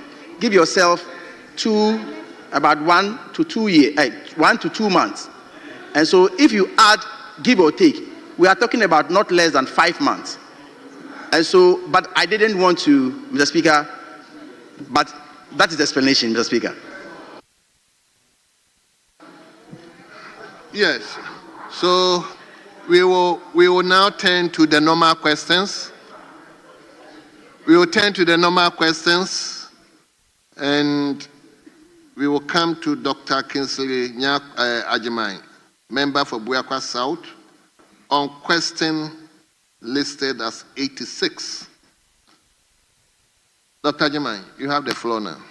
Thank you very much, Right Honorable Speaker. I seek to ask the Minister for Health what approach the ministry is taking to coordinate data collection, analysis, and dissemination of research to generate evidence-based health policies. Thank you. Yes, Honorable Minister.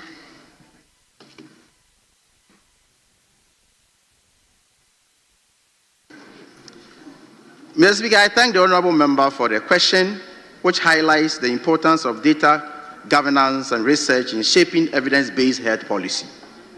The Ministry of Health recognizes that the healthcare is data-intensive sector and that timely, accurate, and secure data are essential for sound policy and effective service delivery. To this end, the Ministry is implementing a comprehensive strategy to strengthen coordination in data collection, analysis, and use across the health sector.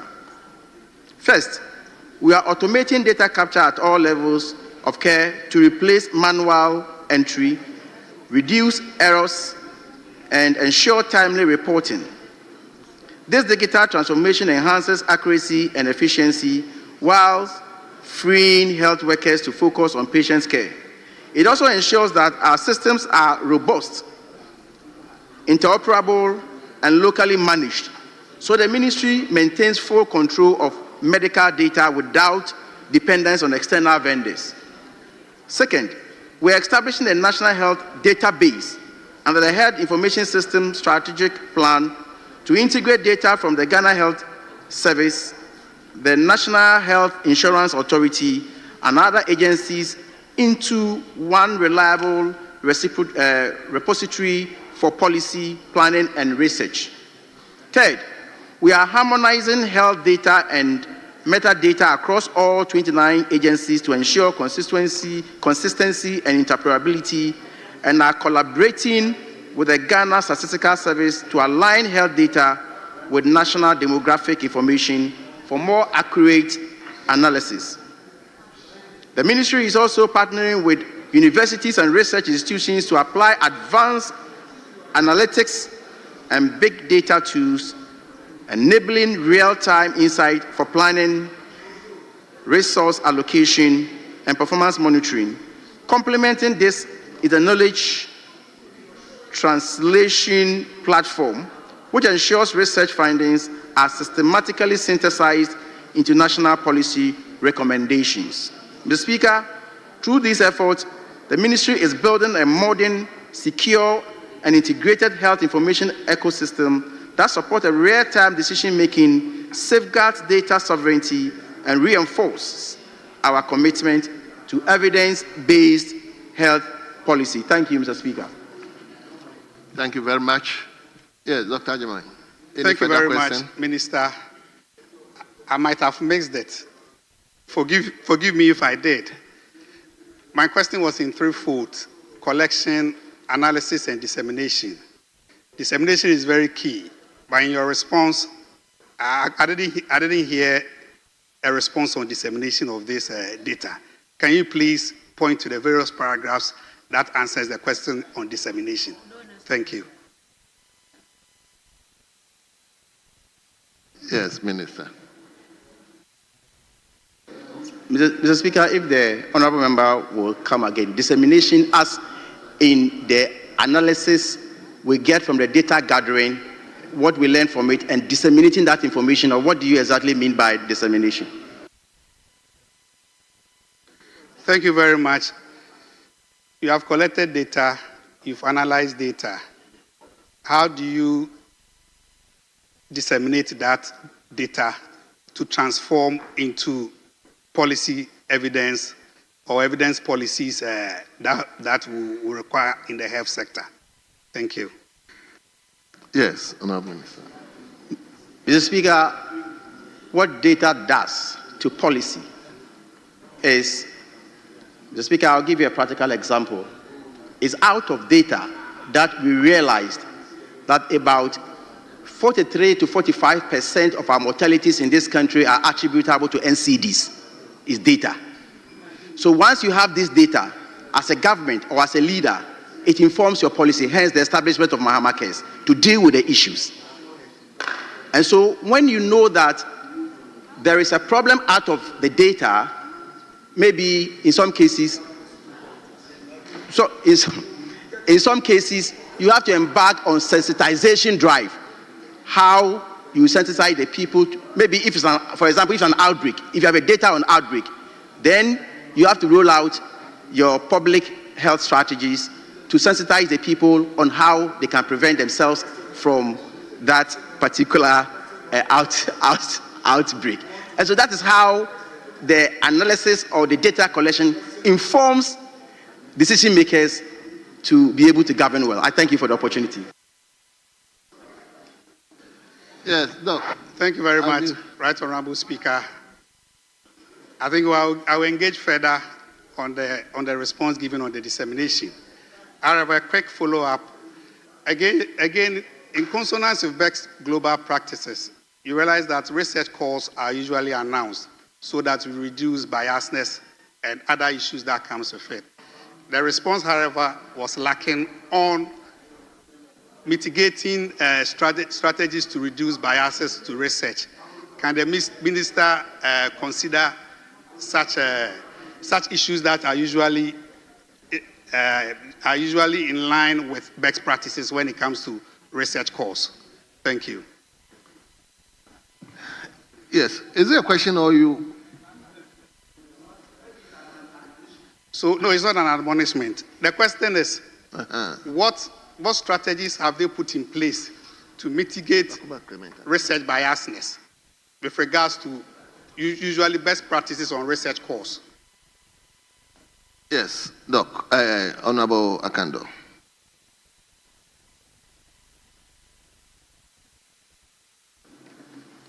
Yeah, Mr. Speaker, there are various platforms for, if you like, advertising or disseminating the outcomes of research.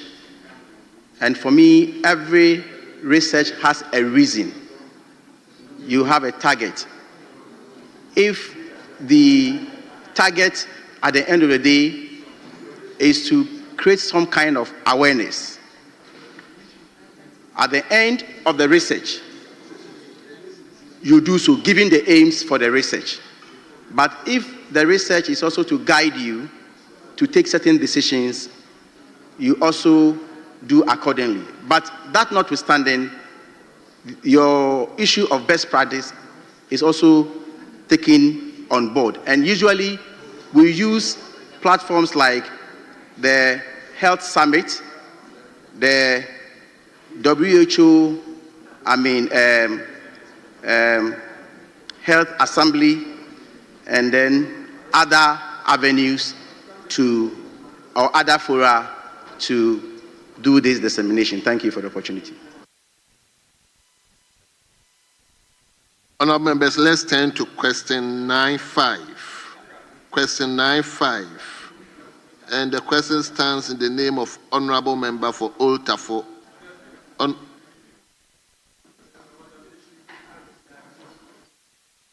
Oh, you wanted further questions? Okay, then let me give it to Ofolukrum. Dr. Kabiru is spoken a lot. Let me give it to Ofolukrum. Thank you very much, Mr. Speaker, for this opportunity. Mr. Speaker, I want to ask a question as a follow-up to the answer given by the Honorable Minister. The Minister stated that the data that is captured is very relevant to the health sector. But currently, I'm privy to information that the National Electronic Medical Record System is down. So if the National Electronic Medical System that captures all records of medical issues is down, how are you capturing the data? How are you able to store the data and even access and use that data for the benefit of Ghanaians? Very well. Honorable Minister. Yes, Honorable Minister. Thank you, Mr. Speaker. Mr. Speaker, it is true that we have some challenges with regards to our patients' electronic records. Mr. Speaker, I can assure you that tomorrow I'm going to address the whole country to tell the whole country what we have inherited, what we are going through, and most importantly, the solution. And so I can assure you that it's not going to block or hinder the collection of data at all in any case. It will not. Thank you very much. Very well. So we turn to Dr. Kabilu. Doc, he's your friend though. I'm saying Akando is your friend. Okay, let's hear you.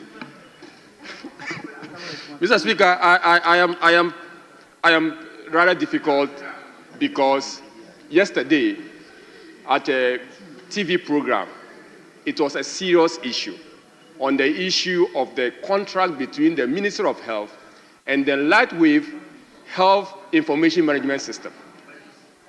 The fact that we are now going back to manual system of collecting data, that after an initiative by the previous government to digitalize our data and to contract to ensuring that we have electronic collection of patients' data for the purposes of coordinating and informing health, evidence-based health policies, we are now back to that era.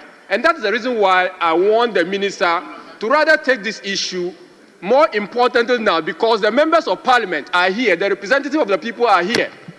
And if he's going to organize press conference somewhere to address them, I'm not sure I'll be at the press conference, and I'm not sure how I'm going to tell the people of Wale Wale how the minister is addressing this issue. Mr. Speaker, the fact is that these people have not been paid their money.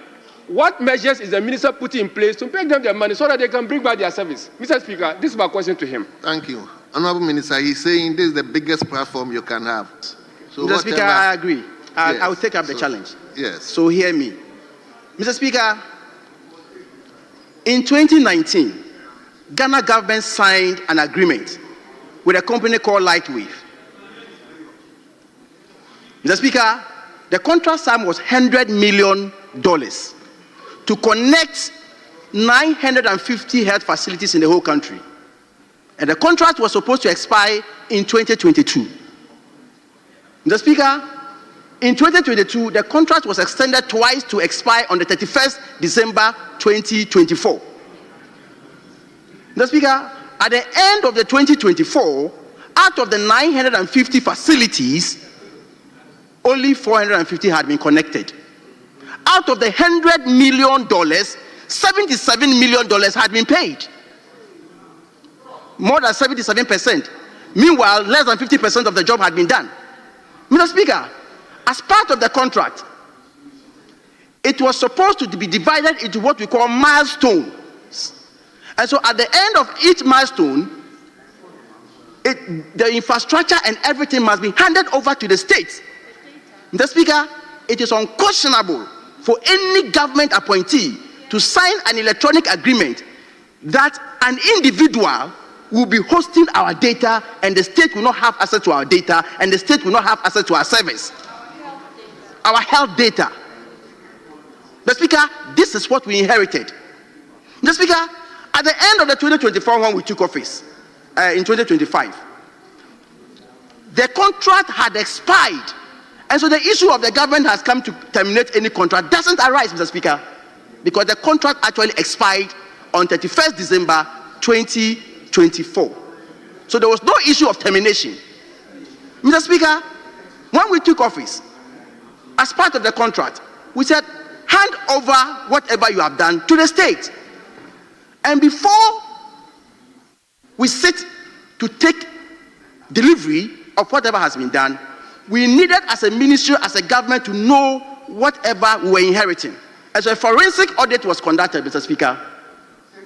Mr. Speaker, as part of the forensic audit, what we realized was that the software, the hardware, the infrastructure alone, there were gaps. For example, it was stated in the agreement that supply HP laptops. You go to the facilities and a different brand has been supplied. Supply 20 and you go to the grounds and less than 20 has been supplied. So there were issues of quality and there were issues of quantity. Gaps. Mr. Speaker, the gaps alone when analyzed was over $18 million for the hardware. That was the gaps. Mr. Speaker, it will interest you to know that in the next milestone, Ghana government paid more than $10 million to the vendor. And he was supposed to connect about 157 facilities. The Speaker, guess what? Only 7 was verified. 7. 1, 2, 3, 4, 5, 6, 7. Mr. Speaker, after all this, we said that, look, because we don't need any disruptions, we were ready to sign another agreement because there was no agreement, there was no contract. Because of the software, Mr. Speaker, it doesn't also make sense for the country's data, the software, to be owned by an individual. So we are ready. Let's sign a license renewal agreement for 2 years. Mr. Speaker, the vendor indicated that in the agreement, he doesn't want to hear anything about data. Yes. Mr. Speaker, the vendor again indicated that we should write as part of the contract that we, the ministry, have verified 461 instead of 450. Mr. Speaker, there and then, as ministry, we had to put our heads together to find solution to the matter than lamenting. Mr. Speaker, so, honorable members, the good news is that I've shared with you the challenges we have inherited, where the medical records, the electronic medical records, was being hosted by an individual, where the country didn't have access to our service. But at the moment, Mr. Speaker, we have the solution, and we are rolling out in the whole country. We have a 4-week plan. In the first 1 week, next week, we are rolling more than 100 facilities. The third week, more than 100 facilities. And, Mr. Speaker, I can assure you, with the shortest possible time, we'll get all these 450 facilities covered. Mr. Speaker, what this vendor was doing to the state was that as and when he demands what, then he will switch the thing off. And Mr. Speaker, for your information, the data, the server doesn't even sit in Ghana. It's far away in India. Yes, far away in India. Mr. Speaker, we are religiously guided by this contract, and we'll put in place the necessary solutions so that we'll prevent the reoccurrence of the mess we have inherited. And Mr. Speaker, tomorrow, as I've already indicated, we'll give a full presentation on these issues, pictorial evidences, and we'll also tell the people of this country what we are going to roll out. I thank you for the opportunity. Thank you very much. We turn to question 95. Dr. Kabilo, you didn't own the question. I gave you the opportunity to ask supplementary question. And the question has even revealed some of the information, because you insisted this is the biggest platform, and he alluded to that. So let's move on. Question 95. And the question stands in the name of Honorable Vincent Asefua Oltafo. Thank you, Mr. Speaker.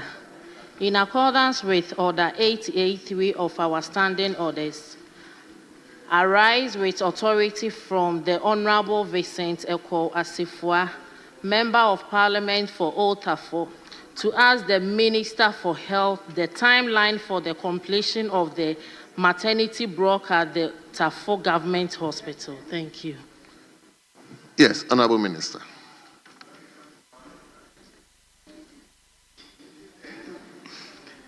Thank you, Mr. Speaker.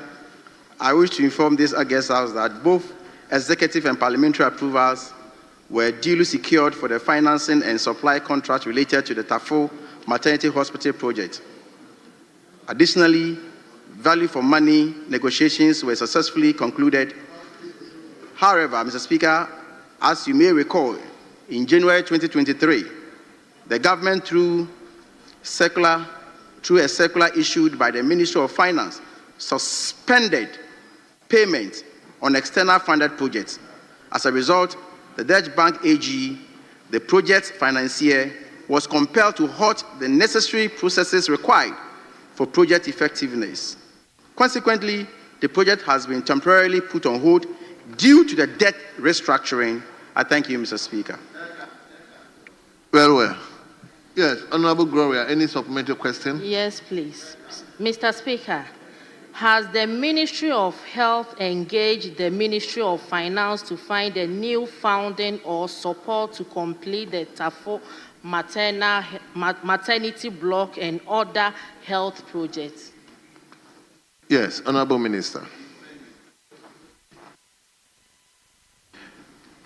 Mr. Speaker, we are still pursuing the same source of funding, but it has to do with the debt restructuring. And so as and when we sign the bilateral agreements with them or conclude on the restructuring, we think that we've not hit the rock yet, to be able to change course. It is due to the debt restructuring, so we are still pursuing the source of funding. Thank you. Thank you very much. Yes, Honorable Gloria. Mr. Speaker, what temporary steps has the ministry taken to reduce overcrowding, lack of staff shortage at the Tafo Government Hospital, where the maternity block remains suspended? Yes, Honorable Minister.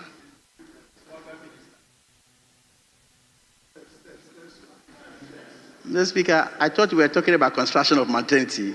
We are now veering into the Honorable issues members, please allow. Issues of recruitment of workers and what have you. But he's talking about cloud. Overcrowding. Overcrowding, yes. Mr. Speaker, what I can assure the honorable member is that we have a program for that facility, and we'll go according to what we have, the program we have. Thank you. Thank you very much. Yes, Gloria, I'll give you last. Mr. Speaker, please, I want to find out with the minister that how soon? Yes, Honorable Minister. Very soon.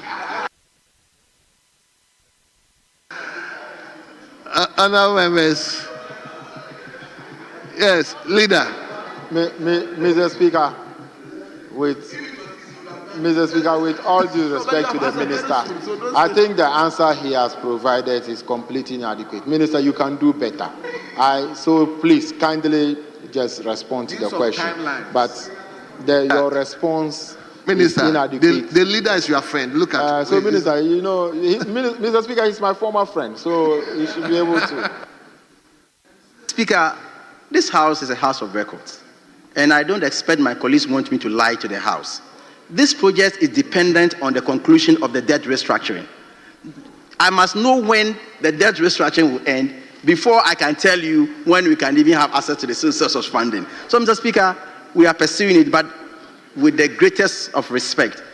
I do not want to be called to appear before the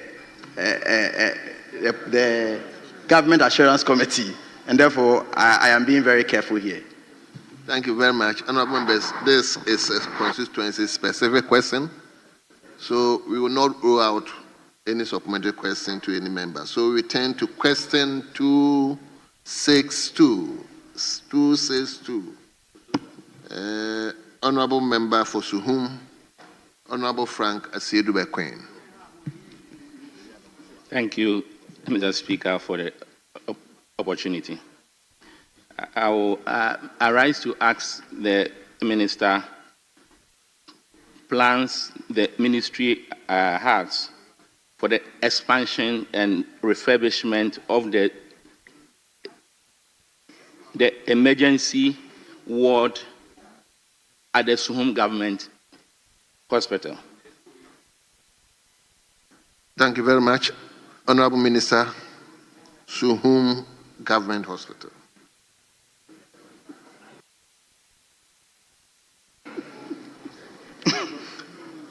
Mr. Speaker, thank you for the question.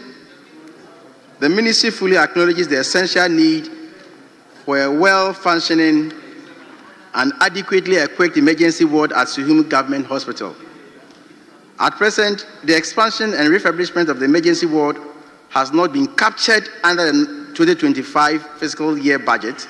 However, the ministry intends to undertake a detailed assessment of the facility to determine the scope of work required. Based on the outcome, the project will be considered for inclusion in the capital expenditure program in the near future. Mr. Speaker, I wish to assure this August House that the ministry will prioritize this intervention to strengthen emergency healthcare services for the people of Suhum and its surrounding communities. Thank you. Your choice of words in the near future. Meanwhile, 2026 budget is coming. Why don't you say 2026 budget? Anyway, honorable member for Suhum. Mr. Speaker, nobody should think that that facility belongs to only Suhum people. because if you travel from Accra to Kumasi, you pass through Suhum. Those from Akosombo, Koforidua, going to Winneba, Cape Coast, they pass through Suhum. So between January 2025 and September, we've had 263 reported accident cases in Suhum. So I want the minister to assure us if he's going to fast track his assessment of the situation in Suhum, because the Suhum government hospital serves a lot of people, including people who live outside Suhum. Can the minister assure us of some assistance? Yes, Honorable Minister. He has given the importance of Suhum Hospital. Thank you, Mr. Speaker. Mr. Speaker, I wish to reiterate some aspect of my response. And I quote, the ministry intends to undertake a detailed assessment of the facility to determine the scope of work required. Based on the outcome, the project will be considered for inclusion. So, Mr. Speaker, I think what the honorable member needs to do is to work with the ministry so that we can assess the situation and see what we can do. Thank you. Well. Honorable Asidbe Queen, at times it's better to one-on-one deal with the minister. So work with him. So let me take your last question. I hope to state that in trying to collaborate with you, I should meet you in the office. Currently, if there are accident cases, you go and you find patients lying on the floor. Can the minister come in with some temporary measures to ameliorate the situation in Suhum? Yes, Honorable Minister.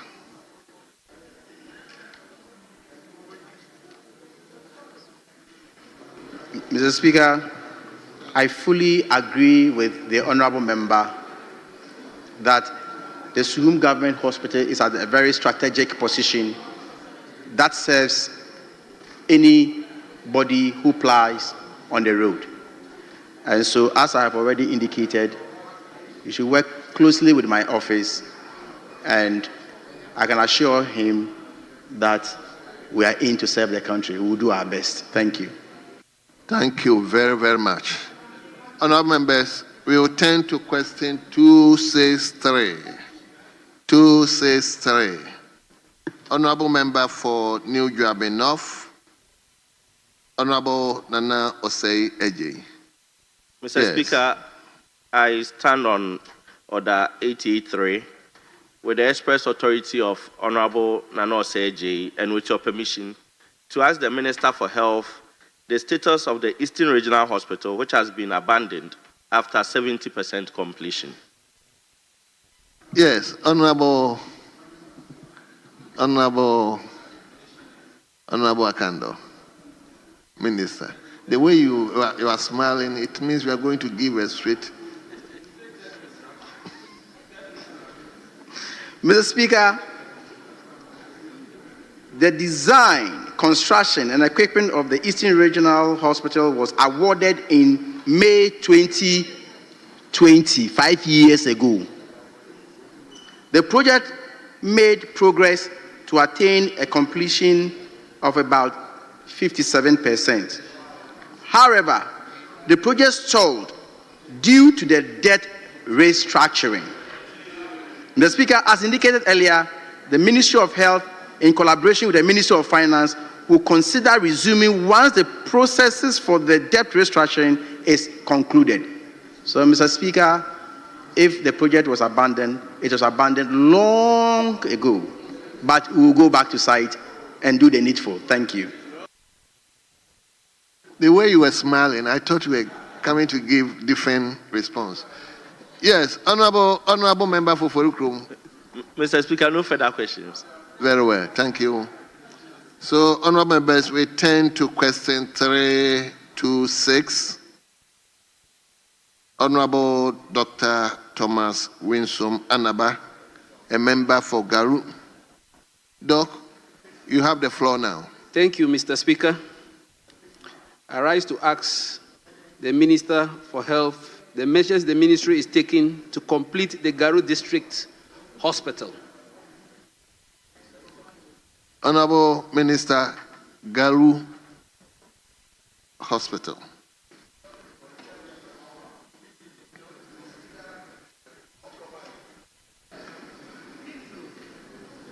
Mr. Speaker, I wish... Honorable member, may you put off your mic?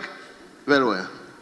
Mr. Speaker, I wish to inform this Honorable House that the Garu District Hospital project in the Upper East region forms part of the Agenda 111 initiative. The project had achieved an overall physical progress of 63% as of December 2024. Following government decision to rationalize the implementation framework of the Agenda 111 program, the Ministry of Finance, by a letter dated 13 February 2025, formally advised the Ministry of Health to incorporate all Agenda 111 projects into its annual budget proposal from 2025 onwards. Subsequently, His Excellency the President, through a directive dated 20th February 2025, instructed that the oversight and implementation of the Agenda 111 project be formally transferred to the Ministry of Health. In line with this directive, government commissioned an audit of all ongoing Agenda 111 sites, which is currently being undertaken by Measures Architectural and Engineering Services Limited, AESL. The ministry is presently awaiting the submission of AESL's final report and accompanying recommendations to inform the next course of action towards the continuation and completion of the Garu District Hospital project. Thank you. Yes, Dr. Anaba, any further questions? Mr. Speaker, thank you very much. Let me thank the Minister for his answer. But I would like to explain that the Garu District Hospital is very necessary to be completed simply because Garu has never had a district hospital. We used to patronize the Boku Hospital, but due to the conflict and crisis in Boku, we no longer have a hospital where we go to get sick health. That is why the government decided to put up the Garu District Hospital. And as it is told, most of the staff who were in the Boku Hospital have been moved to either Zebila, Binduri, Garu, or Timpani. But if you check around the Kusak area, out of the 6 districts, none of them has a district hospital. So we think that completing the Garu Hospital is very imperative to ensure that at least it caters for the other districts or even help reduce the burden and pressure on the Boku Hospital if it resumes work. So I would like to plead with the minister to ensure that when they are considering hospitals to be completed, at least the Garu District Hospital should be part of those few hospitals. Thank you. Thank you very much. This is not a question. So, Dr. Kabil, this is a constituency. This is not your constituency.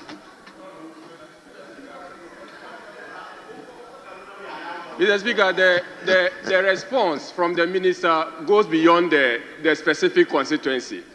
And if the response of the minister is far and wide, it's only well and good that we are allowed to ask questions Let's within hear the you. Let's response hear of the you. minister. Mr. Speaker, I would think that Garu was one of the many districts without hospitals. And Nana Addo Dankwa Akufo-Addo vision to make sure that every district, and he mentioned that none of the districts in that particular enclave has a district hospital, but through the Agenda 111, all of them would have had district hospital. Mr. Speaker, the problem with Garu, I know Garu personally, and I know the specific hospital. Mr. Speaker, in fact, of all the hospitals in the Upper East region, Garu District Hospital is one of the hospitals that have gotten at least considerable percentage of work done. The work done on that particular hospital means that... Doc, just ask the question. Just ask the question. Mr. Speaker, I want to find out from the minister if this so-called audit, that this so-called audit, that is to be done on the agenda 111. You can wait for your statement to be made. Mr. Speaker, I'm being harassed. I will need your protection. Mr. Speaker, I want to find out from the minister. Public accounts is way to go and do your work. Mr. Speaker, I want to find out from the minister this so-called auditing by the auditor or forensic audit, whatever he terms it, on this particular agenda 111. What is the goal of that auditing, and how soon are we going to get the audit being done? What's the goal? Because work is being done. Honorable Kabilu, respectfully, you are changing the question entirely. I hate to do that, but if you are asking questions directly to Garu, fine. But now you are shifting to auditing and those kind of things. Mr. Speaker, he mentioned in his response that they have engaged an auditing firm to do an audit of the projects. Agenda 111 project. I didn't introduce that, Mr. Speaker. Honorable Minister, so you say what's the intent of the audit, if you can tell us something. Mr. Speaker, you take office and you have ongoing projects. You need to understand where the contractors have got into, how much has been paid, especially so when you don't have a dedicated source of funding for the project.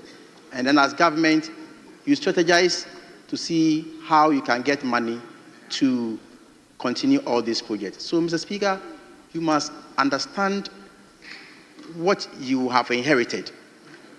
That will inform your strategy for securing funding for the project. But, Mr. Speaker, let me assure this House that His Excellency the President has indicated time and again that he is not going to abandon any project he has inherited, ongoing project that he has inherited. And therefore, I can assure the House that we will tackle any project that we have inherited in due course. Thank you. Thank you very much. We turn to question 492. Question, Dr. Anaba. Mr. Speaker, thank you very much. Once this is a House of Records, I want to correct misinformation. Garu had a project from the NDC government in 2012 by NMS to build a hospital. Honorable Doctor. So to say that Garu never had a hospital, there was a project ongoing. Your government came and stalled it and put it in the infrastructure tracker that you are building a hospital in Garu, which was not true. Honorable Dr. Anaba, respectfully. Thank you. Respectfully. Yeah, leader. Actually, I was outside when I heard the follow-up question about Garu. I rushed in because I thought that there was some misrepresentation that needed to be corrected. And I think that is what the member for Garu is trying to do. The questionnaire actually mentioned Garu as a beneficiary of Agenda 111.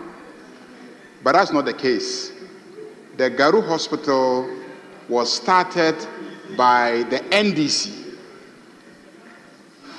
9 years ago, or even more. And then when the NPP took over, they stopped the project. So for 8 years, nothing happened there. Materials that were mobilized at site were all vandalized and stolen until NDC has come back. And so that is why he's asking the minister what is going to be done to complete that hospital, whether it will be prioritized. So when you do a follow-up question and then you present it as if Garu was a beneficiary of Agenda 111, I think that the record needs to be corrected, that Garu was not a beneficiary of Agenda 111. Boku was not a beneficiary of Agenda 111. I have not seen Agenda 111 in Pusga. I have not seen one. I only know that because the NPP won Binduri constituency, that is the only place that was assigned an Agenda 111 hospital. Leader. The rest didn't get any Agenda 111 hospital. Leader. Leader. I think Mr. Speaker, Mr. Speaker, Mr. Speaker, I think the majority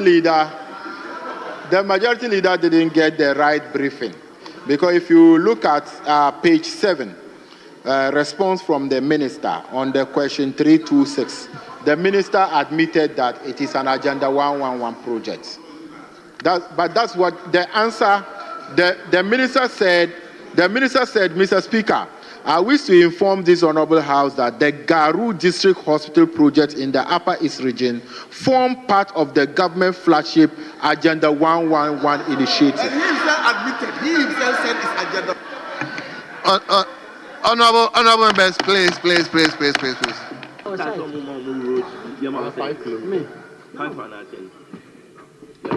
10 kilometers. No, what be benefiting from big push? No, they suspend it. They are big push.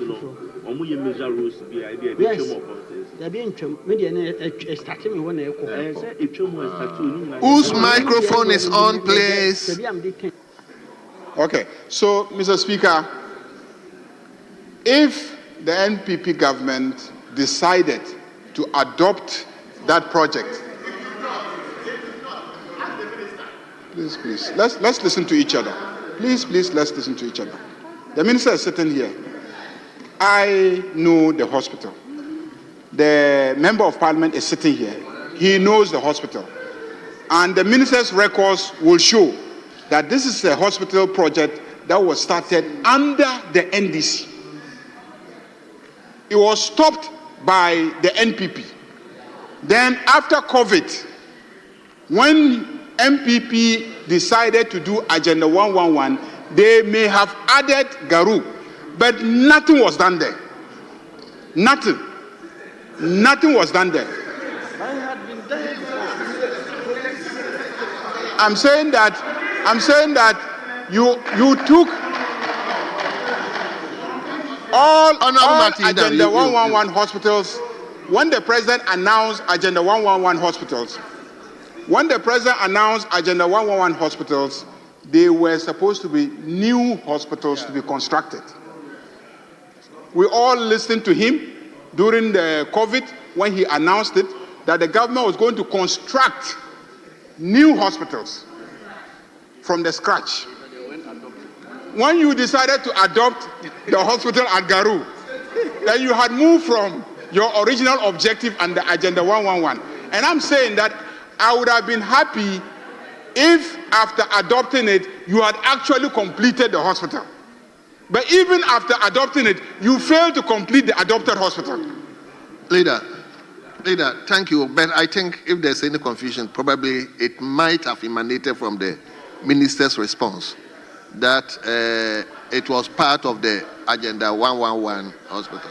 So, Mr. Speaker, you see, don't be too diplomatic with the majority leader. You see, am I being diplomatic to you? You are being too diplomatic with the majority leader. The minister is seated there. Mr. Speaker, before even the majority leader walked in here, the questioner had admitted that apart from Garu, all others had district hospitals. By then, the majority leader wasn't here. And if you look at the question, Mr. Speaker, the minister admitted clearly that this is an Agenda 111 hospital. But unfortunately, minister, for some reasons, decided to allow the majority leader to consume him. You see, you don't do this. You don't do that, Mr. Minister. You are in charge. The ministry is in your hands. It is just the chamber that is in the hands of the majority leader. Don't let him bully you. This is an Agenda 1-1 hospital. Thank you. Mr. Speaker, 63% of the project is done. 63. You have admitted. No, I'm not debating. I don't want, you see, you are my friend. I don't want the majority leader to consume you. Thank you. Don't allow yourself. Thank you, Honorable Let Martin. the records reflect that it is an Agenda 1-1-1 hospital. Thank you very much. It is not. Thank you, Right Honorable Speaker. Honorable, thank you very much. We will now turn to question 492. Question 492 from Garu. Let's come down to Ejuso. Honorable Member for Ejuso, Honorable Kabrabo Ating. Thank Take you, the floor Mr. now. Speaker. Mr. Speaker, respectfully, I'm on my feet to ask the Minister for Health whether there's any plan on paper by government to establish a nursing training college in the Ejuso municipality. Thank you. Yes, Honorable Minister.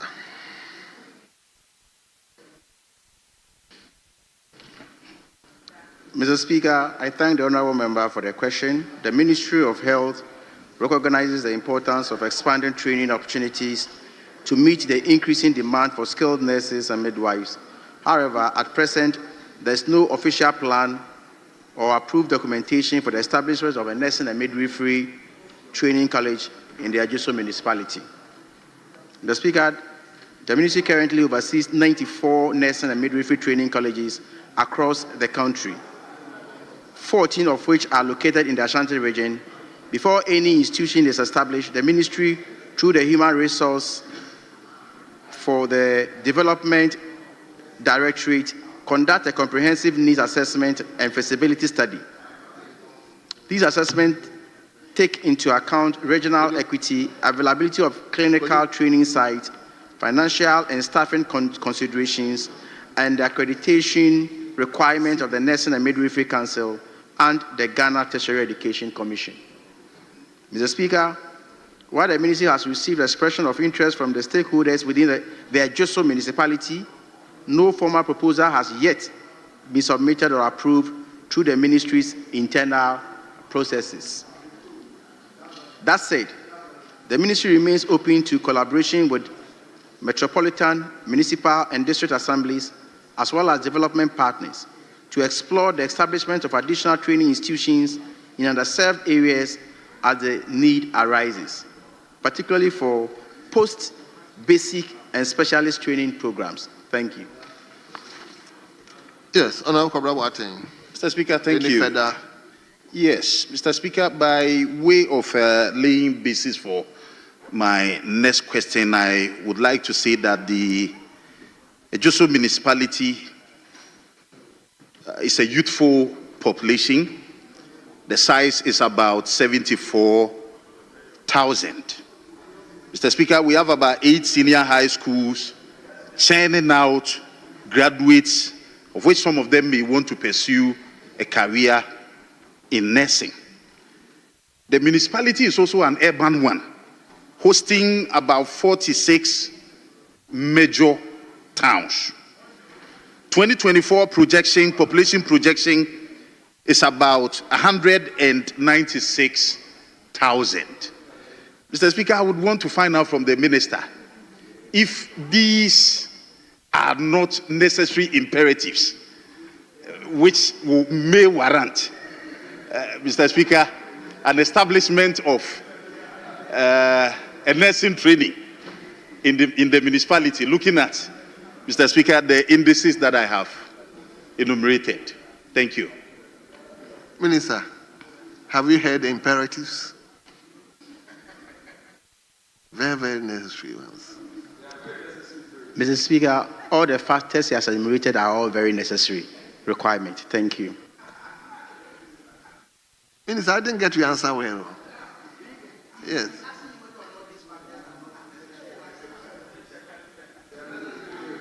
Mr. Speaker, the questioner he's only your asked, friend, though. So yes, you the can do questioner better. only asks whether or not the factors he has enumerated are not necessarily imperative for the establishment of a nursing training college. Is that not my question? Yes. Is that not the question I'm supposed to answer? I say yes, they are. So you are going to give established one? Mr. Speaker, are you asking the question for him? There was a very simple question I'm supposed to respond to. Yes. He didn't add that. Did he? He didn't add that.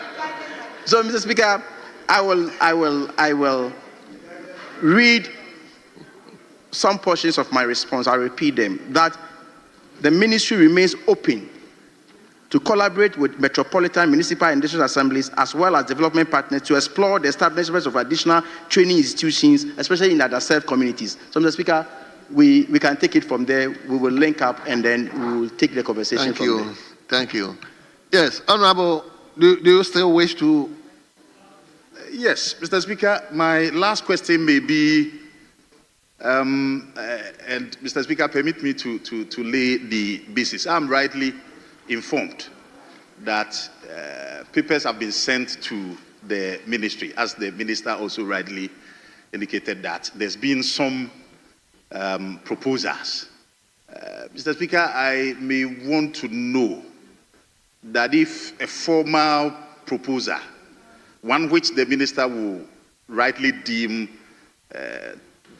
befitting a proposal, how long will it take for steps to be taken to consider setting up a nursing training in the municipality? Honorable Member, you see, at times we have to. In this house, at times it's better to see the minister one-on-one. You've laid the basis. I will ask you to deal with the minister personally. That may yield the needed results. So after laying the basis, I will urge you to try to see the minister and discuss the matter over here. Very well, Mr. Speaker, I take a cue. Very well. So, honorable members, let's take the last question. Let's take the last question from Honorable Member for Hemain Lower Denchura, Honorable Lawrence Ajinsam. Honorable Member, you take the last slot. Thank you, Mr. Speaker. I rise to ask the Minister for Health the plans of the ministry to furnish the Chufu Hemain Lower Denchura District Health Directorate with an administration block and staff bungalows to operate effectively and efficiently. Thank you. Thank you very much, Honorable Minister.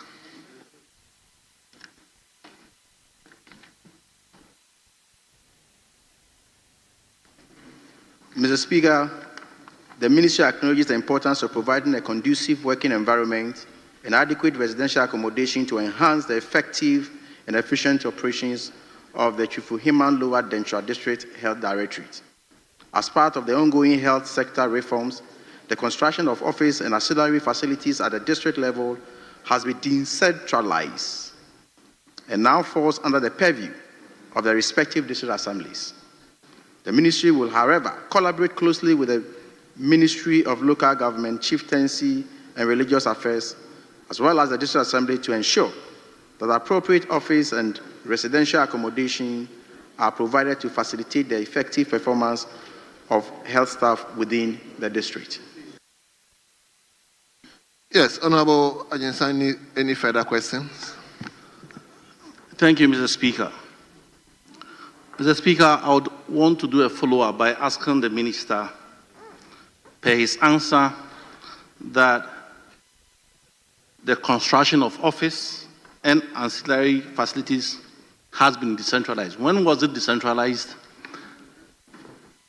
And then what are the steps that I need to take to be able to engage the district assembly so that Chufu Hemain Lower Denchura would have the needed office? Yes, Honorable Minister.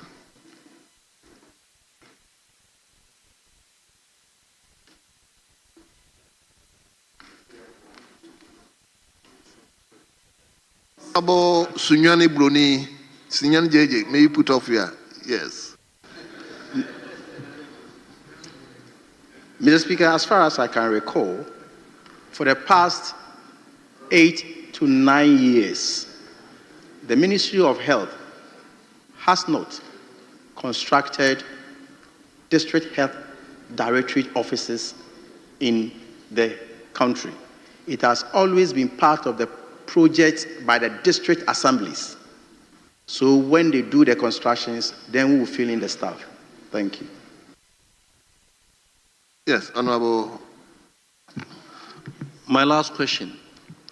If indeed the minister says that it has to be done by the district assembly, my follow-up question is, what about logistics, computers, and other things that need to be provided to the health directorate? Is it also to be provided by the assemblies or by the ministries?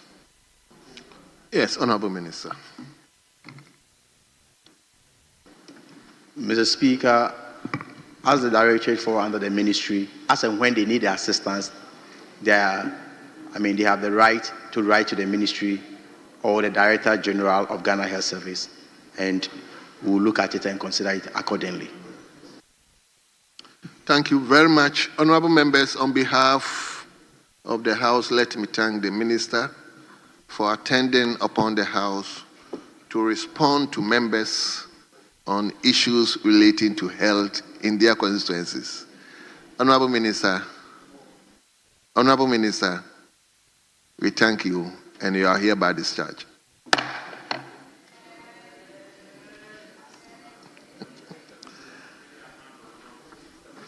Leadership.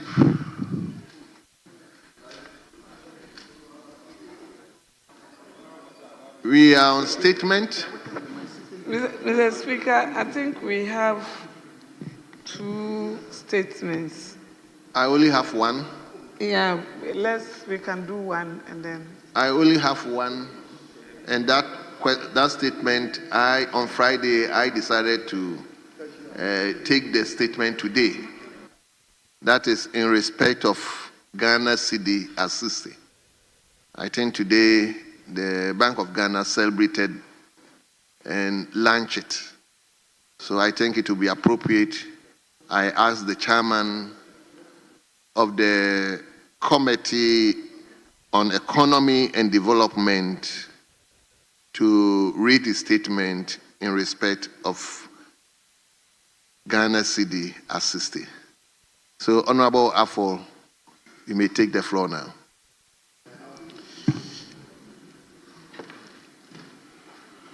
Right Honorable Speaker, let me thank you so much for the opportunity to read this statement to commemorate the 60 years of our Ghana Cedi since its introduction in Ghana. Mr. Speaker, the cedi continues to be durable, portable, divisible, uniform, limited in supply, and generally accepted in Ghana. Mr. Speaker, the cedi continues to function as a medium of exchange of goods and services, also serves as a store of value, allowing people to save wealth over time. It also functions as a unit of accounts and values. This enables us to compare the worth of different items.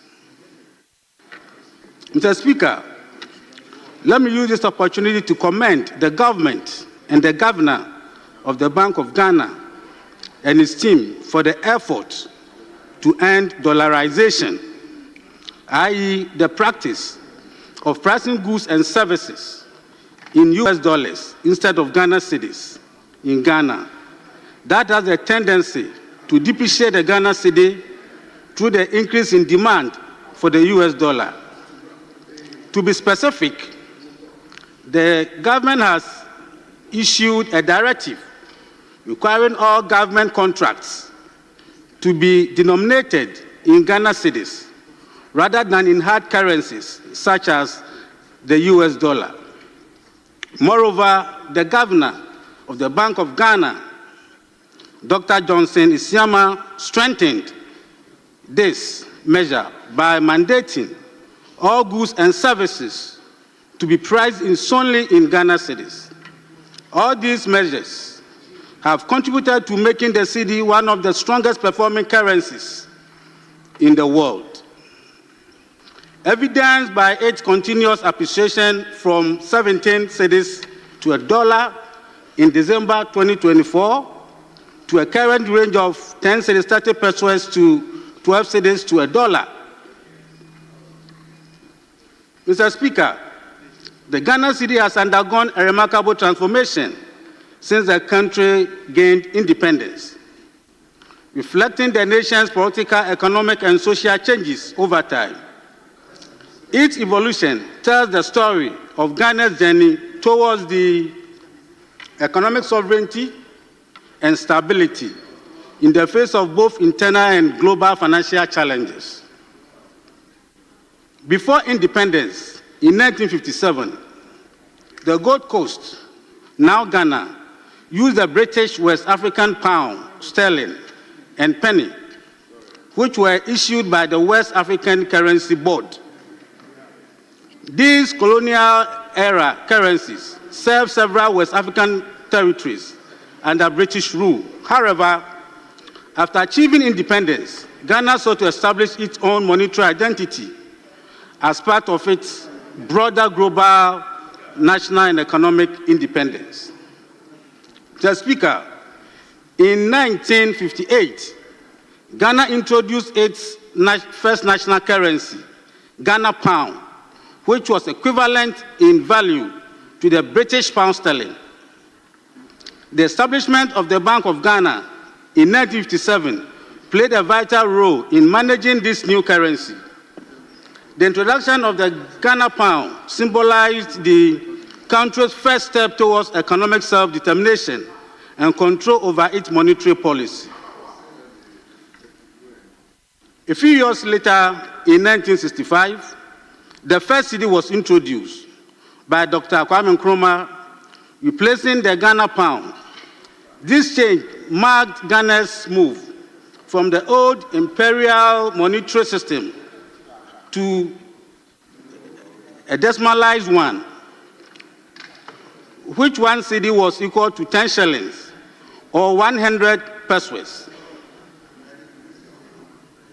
The term cedi originates from the local word cede, meaning cowrie shell, which had been used as a traditional form of money in pre-colonial times. The introduction of the cedi represented not only modernization but also reclaiming of Ghana's cultural identity in its currency. Mr. Speaker, however, political changes soon influenced Ghana's currency system. After the overthrow of Dr. Kwame Nkrumah in 1966, the new military regime replaced the existing cedi in 1967 with a new cedi, partly to remove symbols associated with the former president. The new currency had a conversion rate of 1 new cedi to 1 cedi 20 pesos old cedis. While this change was politically motivated, it was demonstrated the close link between politics and monetary reform in Ghana's history.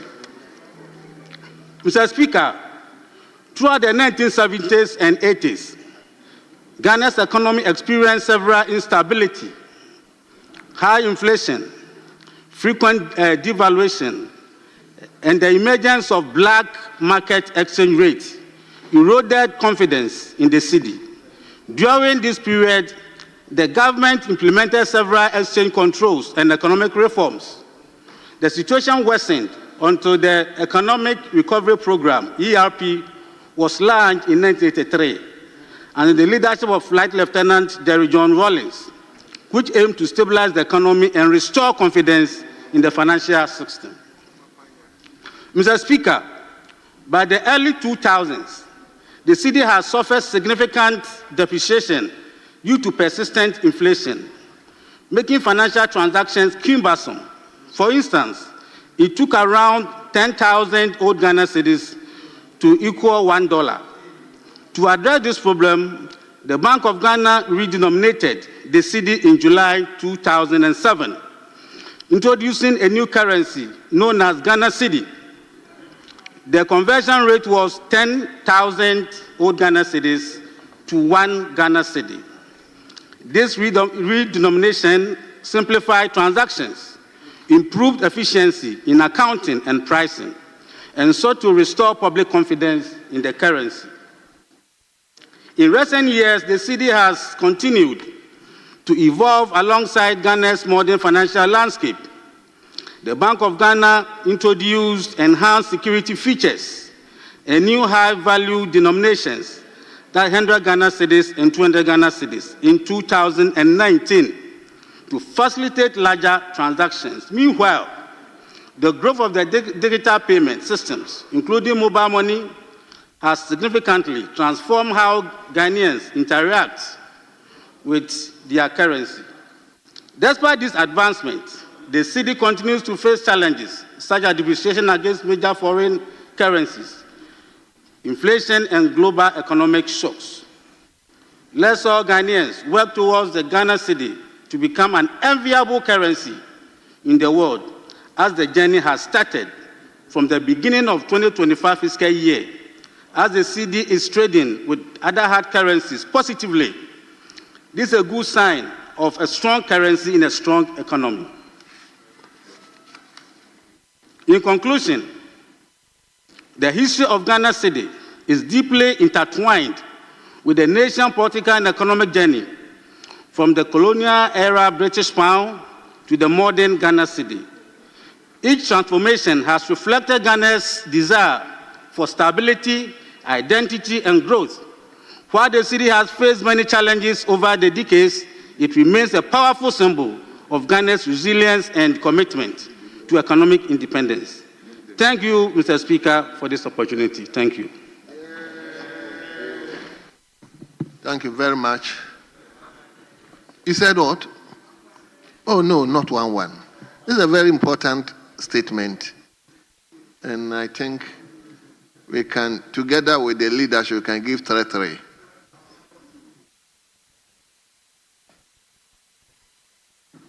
So let me start with Honorable Member for Manson Kwanta. Please, you wouldn't contribute more than 3 minutes. 3 minutes, all right. Thank you, Mr. Speaker.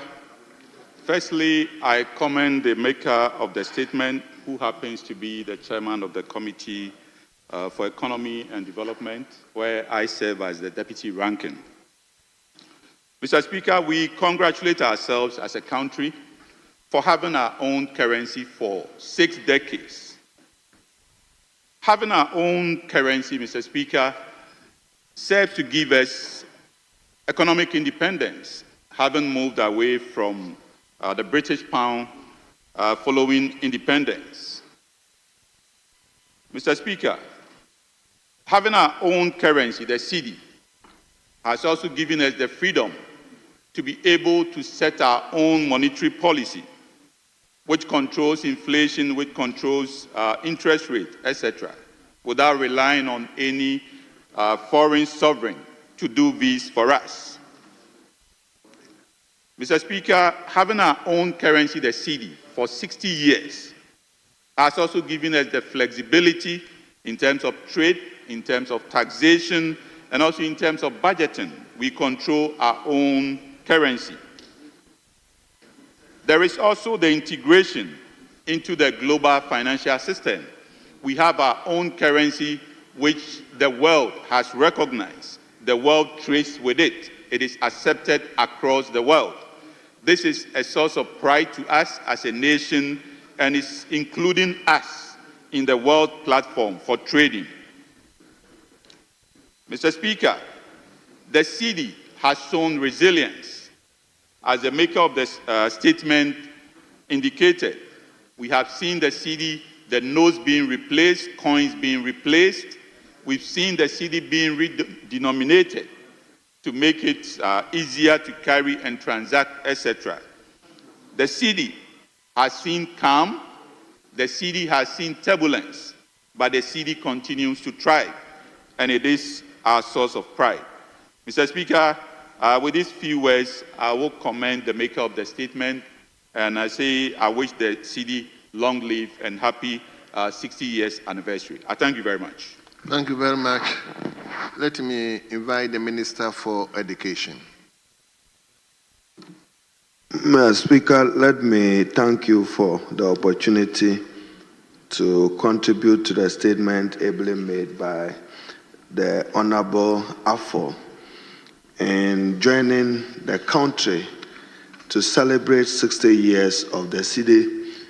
And Mr. Speaker, in the words of the Governor of the Bank of Ghana at the ceremony today, he stated under the theme 60 years of the city, a symbol of sovereignty, stability, and economic resilience. Mr. Speaker, in commending him, he has brought an important matter to the fore. The Bank of Ghana, the Bankers Bank, the lender of last resort, responsible for maintaining and monitoring financial stability and price stability. First, this is Parliament. What is the relationship between Parliament and the Bank of Ghana?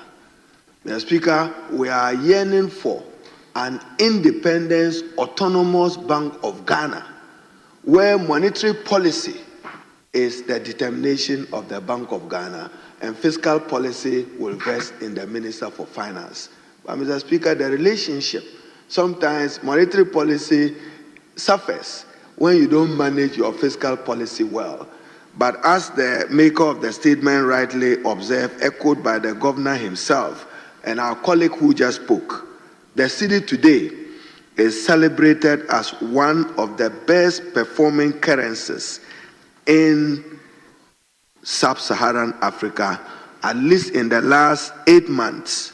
The city has appreciated, Mr. Speaker, according to the Governor of the Bank of Ghana, by 37.4% year on to date, October 17, 2025. Mr. Speaker, again, we are told that headline inflation has dropped sharply to 9.4% as of September 2025. Then, Mr. Speaker, our observation. In 2022, the city depreciated by over 50%, becoming the world's worst performing currency, according to Bloomberg. And the headline inflation spiraled to 54.4%. Food inflation soared to 59.7%. But Mr. Speaker, this is the difficulty to manage. So one of the fundamental problems of the John Mahama administration is that you inherited an economy which was damaged in terms of the standing of debt. That's why you had to undergo a debt exchange program. And apart from that, inflation unacceptably high. But for me, Mr. Speaker, as he makes the statement, this parliament must support the Bank of Ghana in its regulatory role. That is why they are accountable to the Parliament of Ghana. Indeed, Mr. Speaker, they are expected even to give us a quarterly or post-quarterly report. The Bank of Ghana has a responsibility to report to the Parliament of Ghana on its operations over the years.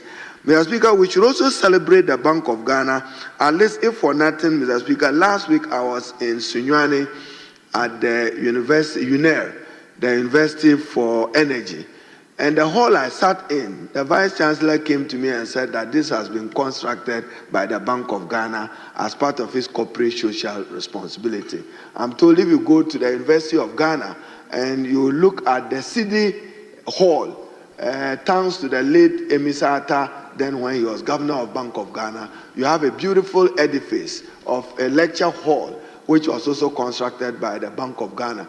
Mr. Speaker, today the Bank of Ghana has a hospital which is open to the Ghanaian public. But we want them to concentrate on their core responsibility as the banker's bank and the regulator of the bank. We saw how government had to spend, Mr. Speaker, in the past, over 23 billion with what is popularly referred to in Ghana as a collapse bank, or what's the name you called it, what the Honorable Kenoforiata. So we pay tribute, Mr. Speaker, in celebrating now Governor of the Bank of Ghana, Johnson Esiama, his deputies Zakaria Mumuni and Matilda Asante. We wish them well, but they should also recognize that others came before them and they played their part. Whether it was Governor Addison or it was Governor Paul, they all did their best. But we think that we should reposition the Bank of Ghana to take its place. Modern central banking, what is the interest rate, policy rate, how is it determined in Ghana? How is that affecting the Ghanaian private sector, and how are they able to make meaningful contribution to it? Mr. Speaker, President Mahama made a promise to the Ghanaian people to establish a women's bank.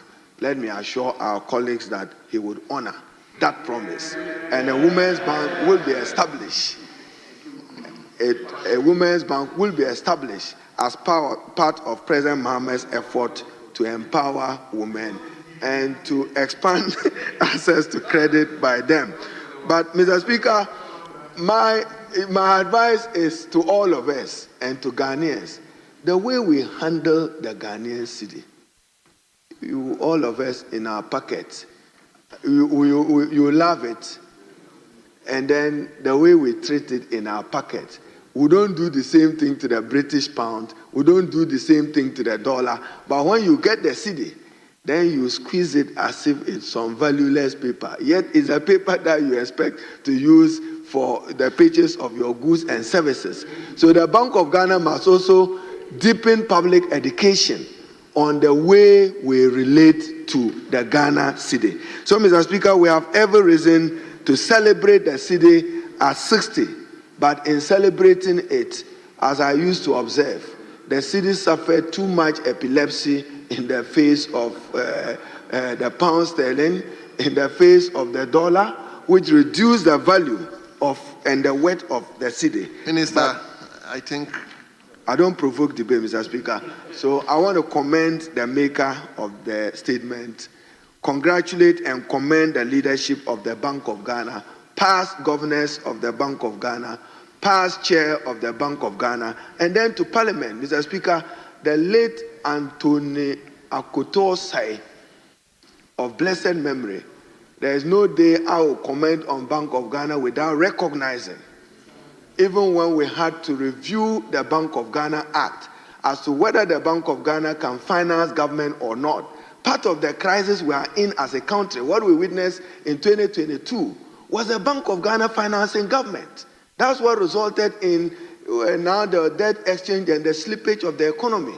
The Honorable Antonio Akoto says, sitting here every other time, caution us that the Bank of Ghana, and he was a strong advocate of zero financing of government by the Bank of Ghana. I pray that we will keep faith to it. Now, gold reserves, Mr. Speaker, we have to. Everywhere in the world, gold reserve. We should learn from best practice and allow for efficiency in improving the standing of our gold reserve. So, Honorable Afo, I commend you and I thank you for the statement. Mr. Speaker, thank you for tolerating. Thank you very much.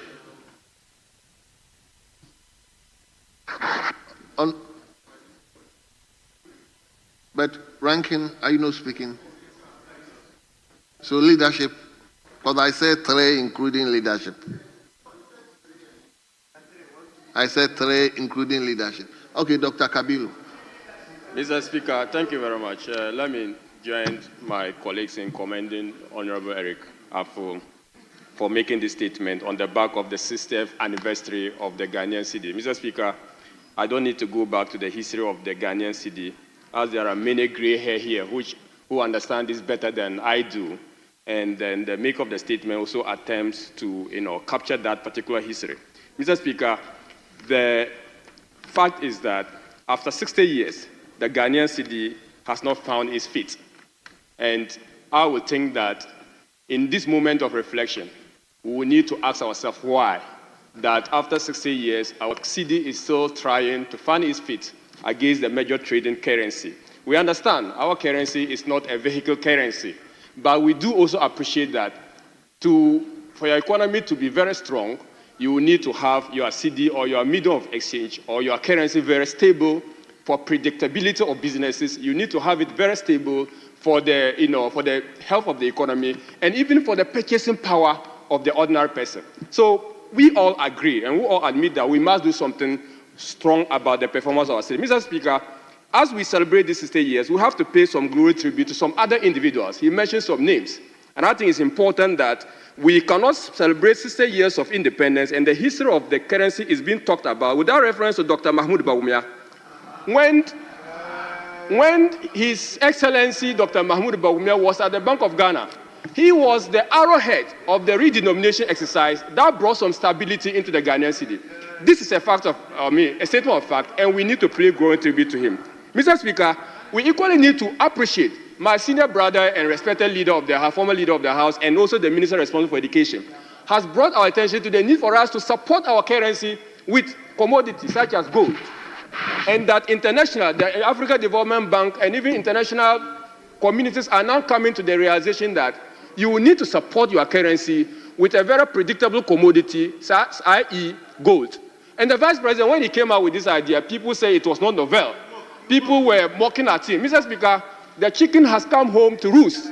And I'm happy that the governor of the Bank of Ghana can now go on international platforms to count the success of the country on the back of gold reserve program and gold purchase program. And I'm happy that we are building a country and the contribution of Dr. Mahmoud Bawumia needs to be highlighted. Mr. Speaker, what can we do? Currently, the performance of the CD is because we are giving the CD aphrodisia. So much, we are giving the CD, the performance of the CD is because it's been given an aphrodisia, Mr. Speaker. And if your CD is performing because it's given an aphrodisia, Mr. Speaker, you don't call that natural performance. You don't term that natural performance. Mr. Speaker, we need our CD to perform naturally. We need our city to perform naturally. And how do we do that? We need to improve on the real sector of the economy. That's the only way, Mr. Speaker. Otherwise, all the performance we are seeing about the city, it is not based on productivity. We are learning. The Bank of Ghana is pumping some over 1.3 billion this month alone to support the city. I mean, this is not economic management. This is actually intensive care management of the city. That is an intensive care management of the city. And I don't think that that is the way we need to go with the money of the city. As we celebrate 60 years, Mr. Speaker, we want to also advise that there's need for us to streamline the black market rates with the formal rates. Mr. Speaker, I don't understand why Abochi will be charging us 13 Ghana cedi to the dollar, and the Bank of Ghana is quoting 11 Ghana cedi to the dollar. It doesn't make sense. There must be some symmetry. There must be some consistency. The differences should not be done. Mr. Speaker, I'll conclude on this note. The maker of the statement is referring to some exchange rate that was 17 to the dollar. Mr. Speaker, and I'll come on the ruling of this particular House. The House has ruled in January 26, 2017, and it is based on evidence to support a statement of fact. Mr. Speaker, the issue that was at hand, whether or not a member can continue to speak when challenged on a statement of fact. Mr. Speaker, there's a statement of fact that has been mentioned that the cedi was changing to the dollar for some $17 Ghana cedi to the dollar. Mr. Speaker, I think based on the ruling of this House, we have to expunge that from the statement. Because the ruling of this House is clear on such matter that where a member of the Honorable House is challenged on a purported statement of facts, the member must support the statement with evidence or withdraw the unsubstantiated statement. Mr. Speaker, this was the ruling of the House on the 26th of January 2017. So I want to... 2017, the ruling of this Honorable House. So, Mr. Speaker, I want to urge my colleague that this part of the statement should be expunged from the record, or he provides the evidence to substantiate that. Since he does not provide evidence on the statement, prima facie, that statement should not be part of the records of this House. With this view, Mr. Speaker, I thank you very much, and we wish the citizen well. Yes, let me give the Deputy Minister the opportunity. Thank you, Mr. Speaker, for the opportunity. I want to start by congratulating the whole of Ghana for the celebration of the cedi at 60. and the cedi, which came into being in 1965, is 60 years now, and it's going to be a year-long celebration. And believe you me, it has gone through various reforms, and we are still using the cedi. And as we speak now, in the tenure of His Excellency John Dramani Mahama, we all see how the cedi is performing now against the dollar. We recall in 2024 where the cedi was performing very badly against the dollar. And so you see clearly that this is an administration that wants the cedi to, Ghanaians should see the value of the cedi as we celebrate the cedi at 60. And so, Mr. Speaker, I would want to join the Bank of Ghana, the governor and his team for this year-long celebration, and I believe that the cedi is going to perform better even as the days roll by, as the years roll by. Congratulations to Ghana, congratulations to all of us. Thank you, Mr. Speaker, for the opportunity. Yes. Honorable Oponkroma. Mr. Speaker, thank you for the opportunity to contribute to this statement. And I want to commend the chairman of the Committee on the Economy and Development for this commemorative statement. Mr. Speaker, as we celebrate 60 years of the Ghana cedi, to many Ghanaians, the most important question is, what's the value of the cedi? What can it really buy? And that brings to mind two specific questions: the question of inflation targeting and inflation management, and our exchange rate. Mr. Speaker, if you study the economic history of our country, our cedi performs very well at some point in time and also very poorly at some point in time. Whenever a government has access to large volumes of forex reserves to do what they call market intervention, the cedi is able to stand its ground against international currencies. And whenever we run short of hard currency, the depreciation gets very dire. Today, I'm happy to reiterate the comments made by the Minister for Education that the governor announces about a 37.4% appreciation of the cedi year to date. The question is, how? And I think the government has answered it already by explaining that it's because they are doing market intervention. In fact, this month alone, as was mentioned by one of my colleagues, the Bank of Ghana is dumping about $1.3 billion onto the market. That is the reason for the appreciation. So where are they getting these dollars from? Mr. Speaker, it's because in 2021, a gold purchase program was introduced for the first time in our history, aimed at enabling the state to, through the Bank of Ghana and the PMMC, buy gold and increase our gold reserves. That's how come we moved from 8 tons to 30 tons. Mr. Speaker, at that time, gold prices were averaging about $1,700 per ounce. Today, gold prices are averaging about $4,000 per ounce. And so because of this gold purchase program, we are able to mobilize a lot of forex. And the central bank is now doing a lot of market intervention with the forex. Has anything strange happened? No. It is because of the conditions of the market and the introduction of the gold purchase program that today we are able to mobilize a lot of forex through the Bank of Ghana and the Gold Board, which used to be the PMMC, as was the case before. And this forex is now being dumped on the market. So, Mr. Speaker, it begs the question that if you leave the market to the normal forces of demand and supply for currency without a market intervention, will we be getting a 37.4% appreciation? Respectfully, I doubt. And Mr. Speaker, that then raises the second question of what framework is being used today that we are getting windfall? Are we dumping all the windfall on the market to suppress the real rate? It will be recalled that earlier, when the governor and the president denied it, and the IMF cautioned the government to pause and put in place a framework, and they did, the currency started depreciating again. And indeed, the president at the press conference admitted that it was because the Bank of Ghana had stopped the market intervention. So, Mr. Speaker, we don't need to split hairs about it. Today, as we commemorate 60 years of the city, we need to be honest with ourselves that it is the market intervention, and any government that is able to benefit from these prices on the market and has these reserves will intervene. It is like somebody with a blood pressure problem who is taking blood pressure medication to bring his BP down, now claiming all of a sudden that his BP is sorted. The day you stop taking the medication, that's when you see your smoothness level. Mr. Speaker, what we need to do is to have a discussion about, A, the sustainability.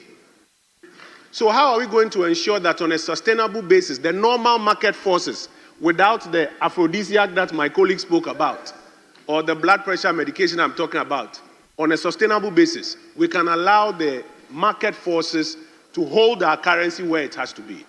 And that requires the Bank of Ghana to do a lot more of the traditional things, ensuring that forex earnings are repatriated into the jurisdiction, ensuring that the banks don't hold the forex earnings in their nostro accounts, ensuring that the de-dollarization, as the chairman mentioned, really comes to bear. These things are not being done. It's the market intervention. And so, Mr. Speaker, today, as we commemorate and as we celebrate, my prayer is that we pay more attention to the sustainable things. The last thing, Mr. Speaker, is that a proper framework needs to be put in place. Is it 10 or 15 or 20 or 100% of the windfall that we are dumping on the market? And if we dump all of it when it is finished, what will happen? Mr. Speaker, we commend the various actors from 1965 who have worked to bring the Ghana cedi to where it is, and we pray the current administration to put in place a sustainable framework so that when gold prices are no longer at $4,000 on the world market, we do not see a further depreciation of the Ghana cedi. I thank Mr. Speaker for the opportunity. Thank you very much. I'll take the last one.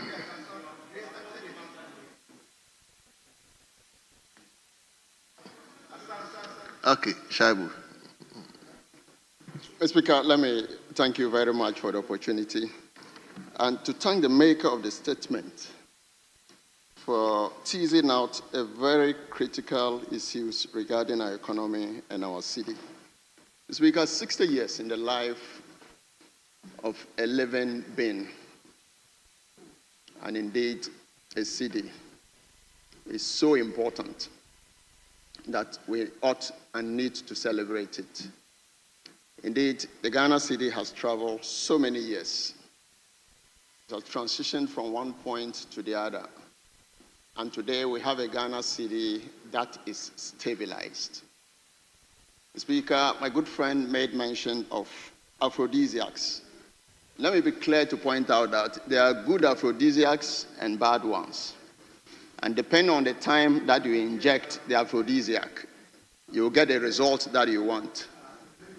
Indeed, some years ago, some of aphrodisiacs were pumped into the system, and we got 17 Ghana cedis to the dollar. Indeed, today, a better aphrodisiac is pumped into the system, and we are hitting between 10 to 12 Ghana cedi to the dollar. This is proper management, and this is prudent management. My learned friend, Kojo Opon Nkrumah, mentioned about good management. Indeed, policies were put in place, and at the time those policies were put in place, we still had the dollar, the cedi falling to 17. Today, we have put in a very prudent measure. We have established the gold board. The gold board, the 1.3 billion that was pumped into the system was not borrowed externally. It is mobilized locally. Indeed, from January to October 15th, the gold board alone has raked in over $8 billion. And that is sitting in the coffers of the Bank of Ghana. Today, Mr. Speaker, the city shines very brightly. And clients, my clients, clients I represent, tell me, take my rent in Ghana cedi. Don't go for any dollar for me, even though it is said dollar denominated. People now prefer to use the Ghana cedi because of the value it presents. That is a cedi we are talking about today, and that is a cedi we are celebrating. So the prudent economic measures that have been put in place is why we are all smiling today. And then take note that the Ghana cedi will continue on an upward surge. And this economy, the Bank of Ghana, is up to recovery. Please, let's wish it very well. We wish the Ghana cedi a happy birthday, and we pray that we all hold it and keep it well. I thank you so much, Mr. Thank Speaker. you. Leadership.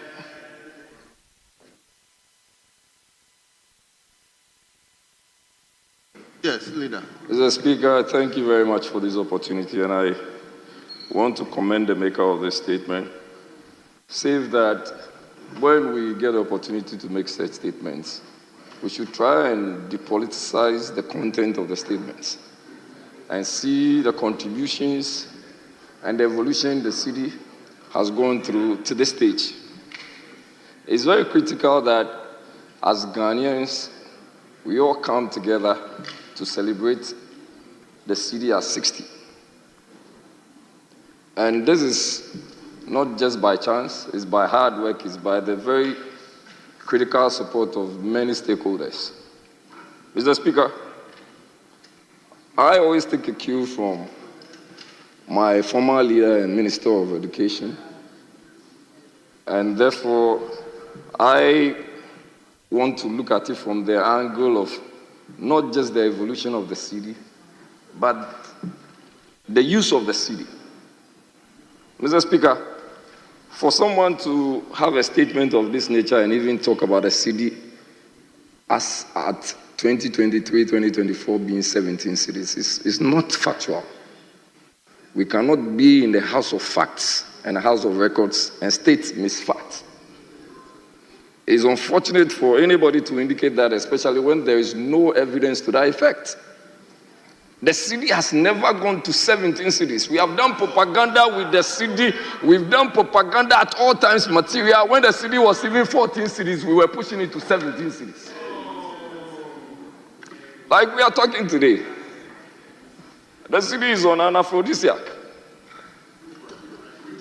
My ranking on government assurances can tell you the kind of aphrodisiac it is.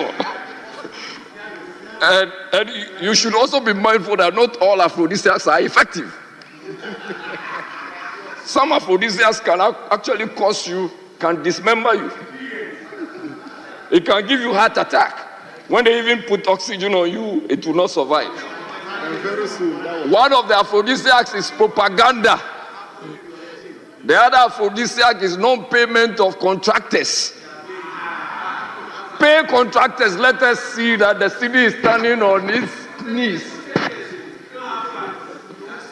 All we come and do here is the usual propaganda. City is 60 and then you have been able to. Are we not Ghanaians? If the city is stable and is solid, it is to the benefit of all the Ghanaian people, including us. When we do not know how Gold Board is funded and we don't know what is happening to it, you don't want us to know how the city is performing. Let us know. When there is constant interference from the Bank of Ghana, no, let us talk about the realities on the ground. People have done well, let's commend them. And I want to look at it from the angle that whoever has contributed to the proper evolution of the city must be commended and must be celebrated. I think we have a list of names. Yes, President Mama is one of them. Anybody who has been a president since the inception of the city should be commended. Nana Addo Dankwa Akufo-Addo, who has been the president of the Republic of Ghana for 8 years, is a major contributor of the stability of the city. And when they are talking Odorodi Odoma, you are saying that Akufo-Addo has not done what?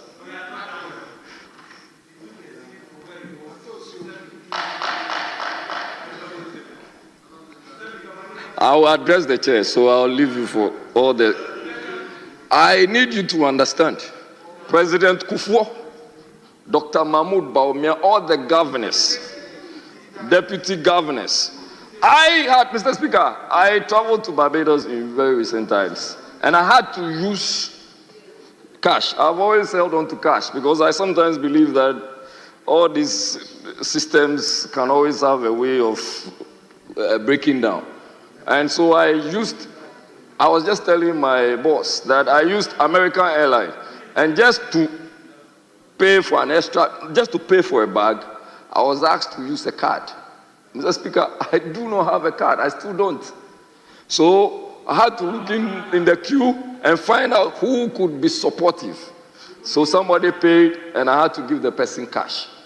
All of this has been part of the evolution of the city. It does not have to always be cash. It can be through card. And we started the digitalization. And please, can you shut up? And listen to your leader when he's talking. We started the digitalization of the city, Mr. Speaker. And today, Mr. Speaker, you know what is happening to the LIMS? The LIMS is not working because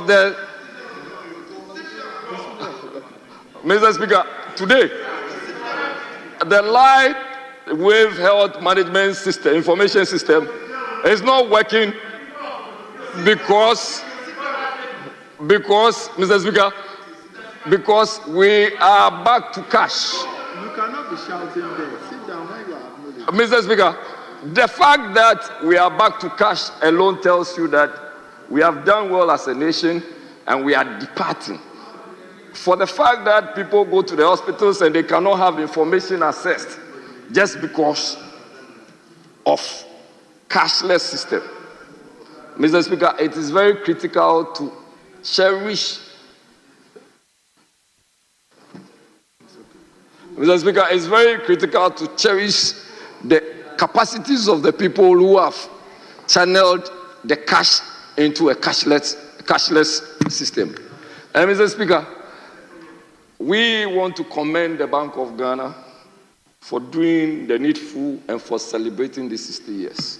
We were hoping that all members of parliament would actually have benefited from maybe a memory form of cash from the Bank of Ghana, so that when we go home, we can also show that we were part of the 60th celebration of the city. Thank you very much, Mr. Speaker. Thank you very much, Majority Leadership.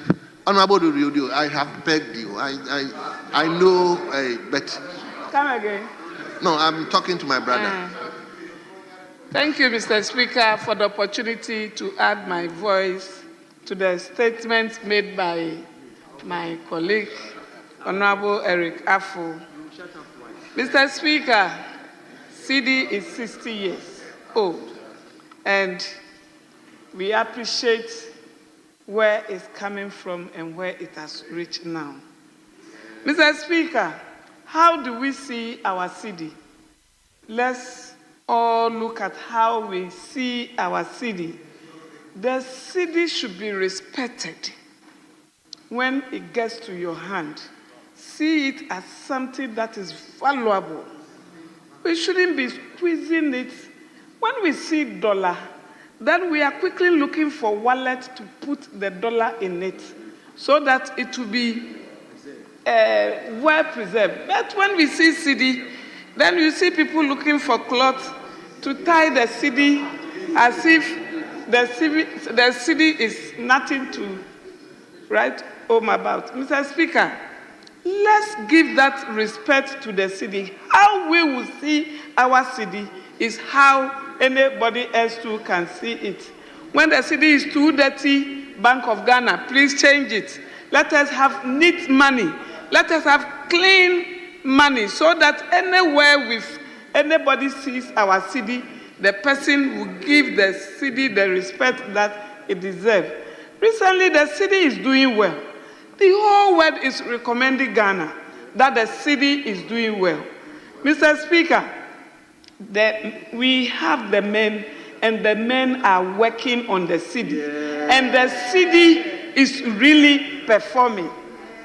If your mother is dead, and you say your mother is sleeping, when it gets to the night, and mothers are feeding their children, you see that nobody is feeding you. Nobody will come out to feed you. Mr. Speaker, so if the dollar went to 1.7 and they said it's not true, it's Ghanaians who will judge. Now the dollar to cedi is doing very well in the whole world. So we should applaud government in power now for holding the cedi strong for all of us. Mr. Speaker, respect is what I'm calling. Let's go to the market and educate the market women how to handle the cedi. How you see yourself is how people will buy you. How do we see the cedi? Recently, when we went to the IPU, I didn't see myself as an elderly person. I saw myself as a young person, and I fought for a position and won. Yeah. So let's see the cedi as very valuable one, and the cedi will be respected in the whole world as it's being recognized now. So, Mr. Speaker, I congratulate the governor, all the past government from 65 to now. Everybody has done their part, and we will continue to do our part, and we will preserve the cedi well for the next generation. Thank you, Mr. Speaker. Thank you very much. Honourable members, we bring statement to a close. We have done almost all the business on the paper, so I'll revert back to leadership. It's not up to 7, so probably you move a motion for adjournment. Mr. Speaker, I move that we adjourn the House to tomorrow. Tomorrow, 2 p.m. Speaker, I second. Thank you. Very much. Honourable members, the motion for adjournment has been moved and has been seconded. The question is, as many as are in favor of the adjournment motion, say aye. You don't want us to close. All those in favor say aye. All those against say no. Honourable members, the ayes have it. The motion is carried, and the House is accordingly adjourned to tomorrow, the 29th day of October 2025 at 2 o'clock in the afternoon. The House stands adjourned.